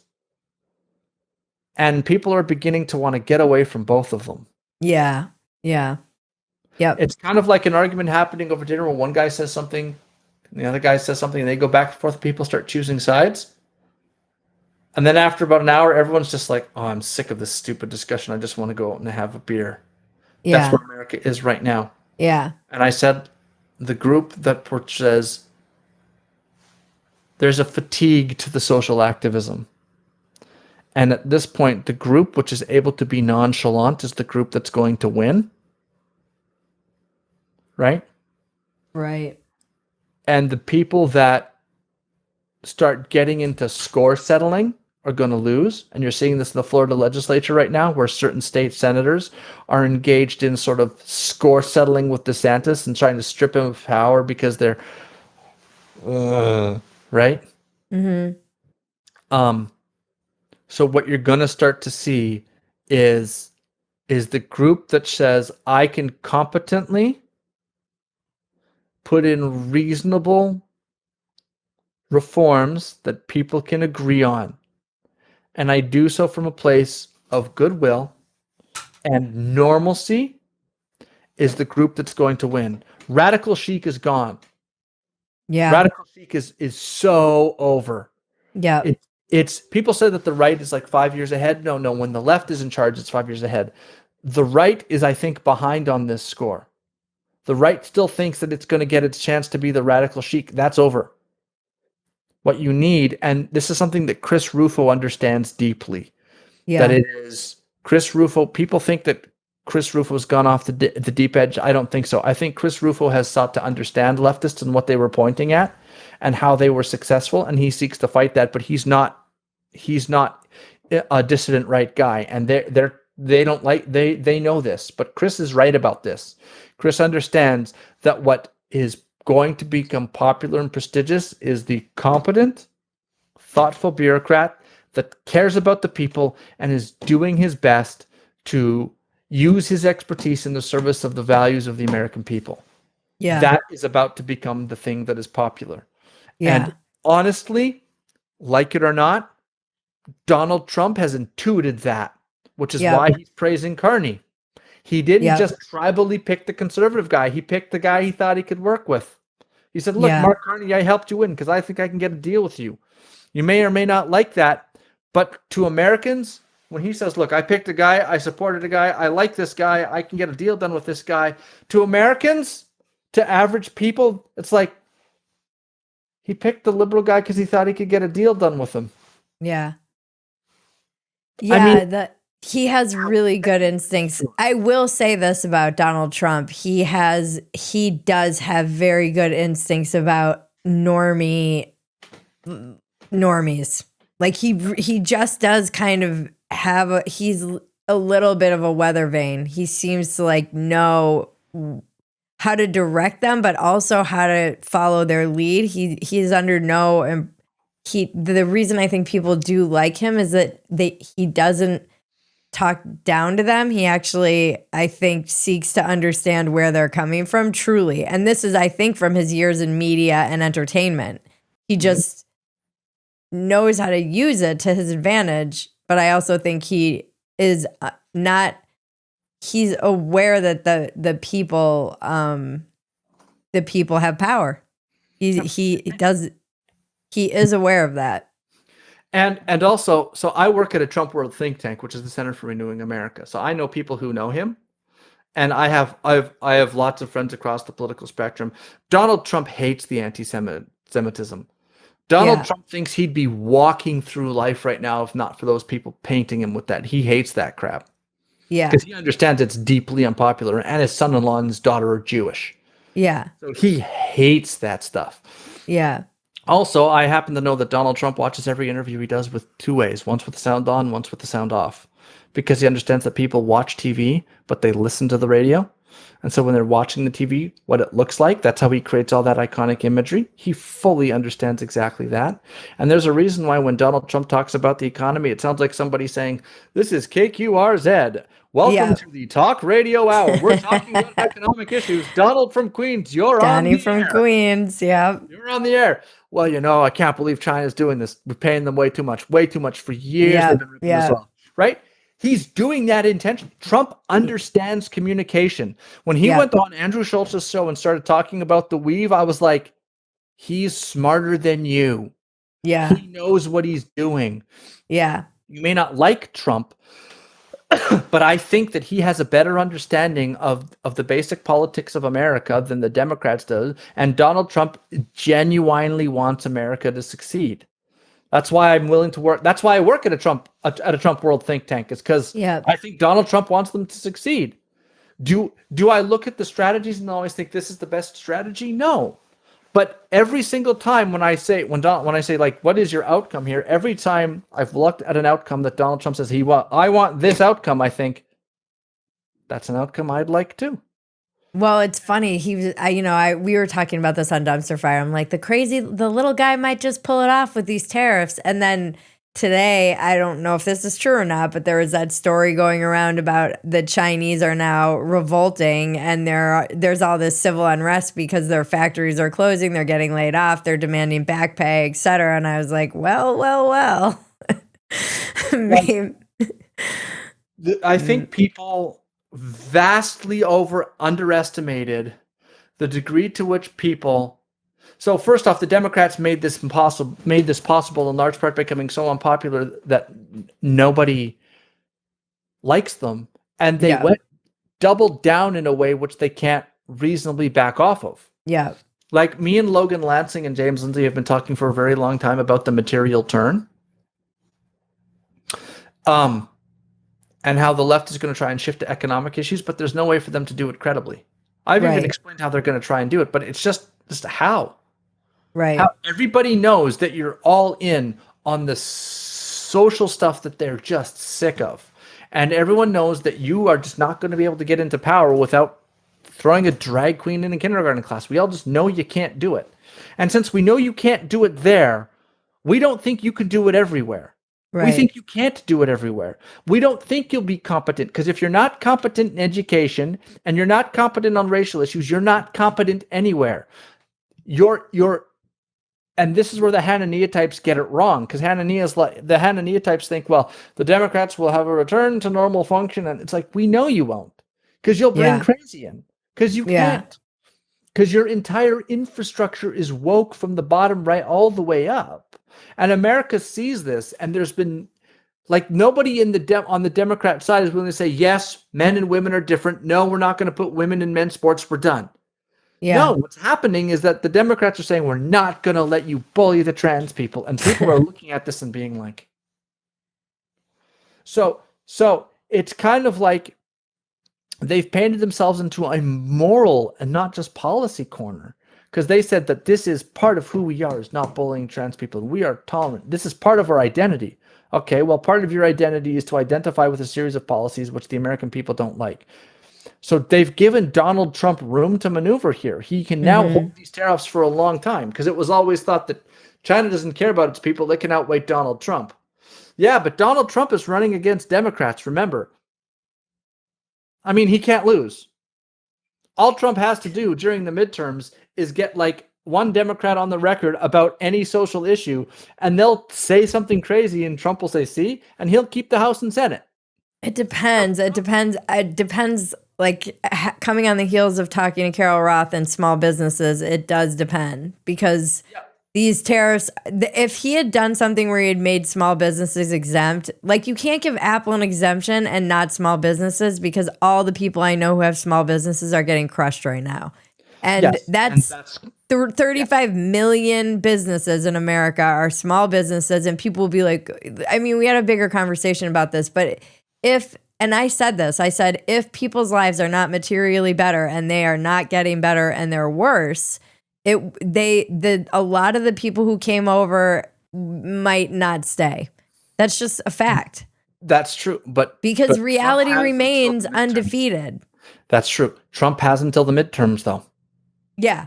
He knows this. I mean, it's a dangerous game of chicken. Yes. But there are small businesses going under now.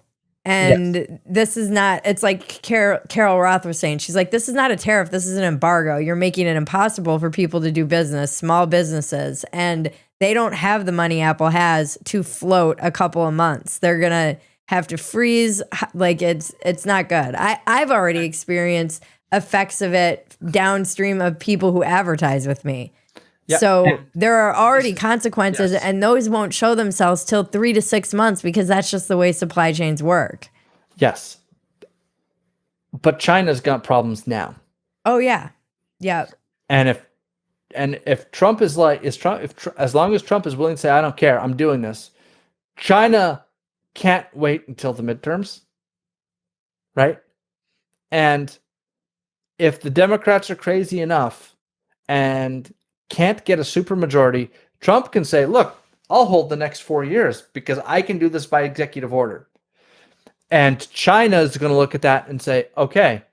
And if that's true, and Trump has the capacity with the US's buying power to have outsized impacts on everyone else, then he might just be able to pull this renegotiation thing off. And then when the economy opens up, it'll go gangbusters and he'll get credit for it. And he knows that. Trump knows that only thing that matters is the end result.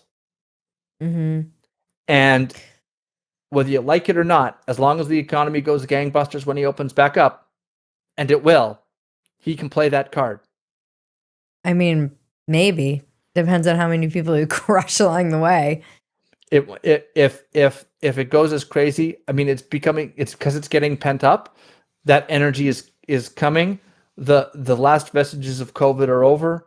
Other companies are going to want to get shipping going. Yeah.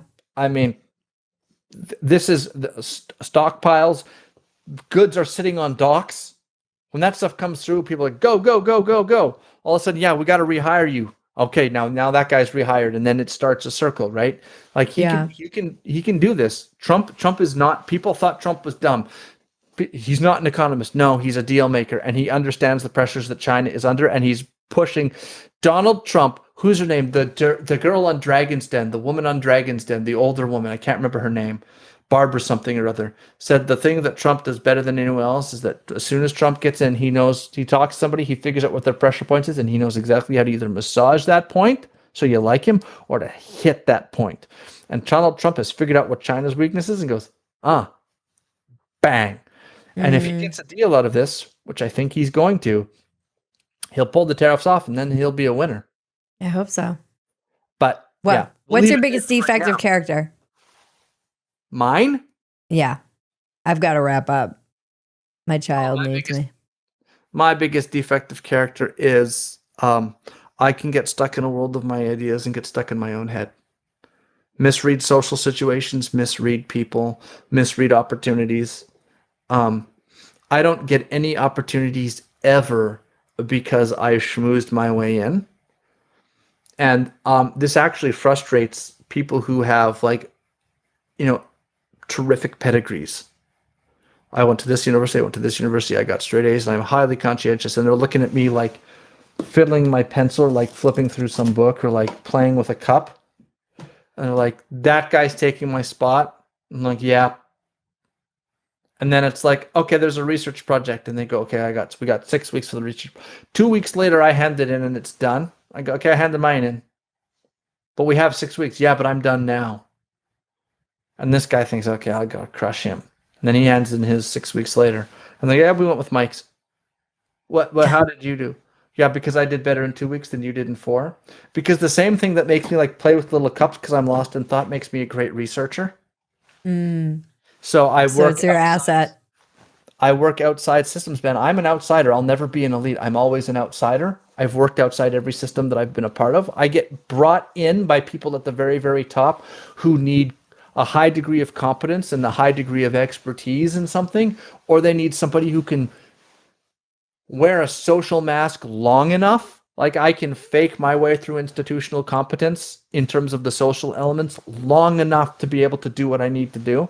And so they'll hire me for that because I know how that world works. And because I don't fit into that world, I had to like engineer a social skill set from how do these things actually function. These people are all engaged in very strange behavior. I need to figure it out with my autistic spectrum brain and map it out so I know how those things function so I can help people reconstitute their organizations, right? So that's how I know how stuff like this all functions. So, I mean, yeah. So defect and asset. your next question would be what's your biggest asset, but you just answered it. Yeah, my biggest asset is my brain and my ability to be able to explain and articulate myself in a way that people understand. And that on a in short-term social fights, I lose those. But over long haul, it's quite effective. Thank you for having me. Thank you for being here. I love talking to you. You help me orient myself in the world. Where can we find you? Wokel_distance on Twitter. I also work at the Center for Renewing America, where I work on their cultural studies program, and I do research for them. I support I'm fully on board with the Center for Renewing America, which is as a Trump world think tank. A lot of those guys are very on board with the MAGA movement and the conservative movement in the States in general. And people ask how, as a Canadian, I can be like that. But remember, I am from Saskatchewan, which is the most conservative province in Canada. Yes. And so because of that, as one of the most conservative Canadians, I am one of the more liberal members of the MAGA coalition. Okay. so I'm like the token liberal. They're like, okay, yeah, he's okay, because I do my work with critical race theory and on critical pedagogy and on education has been very, very profitable, and they've been very, very good to me. And so I support what they're doing, and I do I do as good a job as I can to help the Center for Renewing America to renew America, get America back to its roots, get America back to its foundations, and provide people who are, policymakers who are supporting Donald Trump's goals to try and help them achieve that goal in the best way that I can. And sometimes they reject my ideas. I can make a policy paper or whatever, and they say this isn't right or whatever it is. But my goal is always to try and say, how can I work with people to move things forward? So that's something I've been doing, and that's something I work with. Thank you so much. Thanks for being here. Of course. The check-in with Bridget and Cousin Maggie can now be found at Fedesi.com. It's been titled Another Round with Bridget Fedesi, and it's now in video. This has been Walk-Ins Welcome with Bridget Fedesi. I'm Bridget Fedesi, and you're welcome.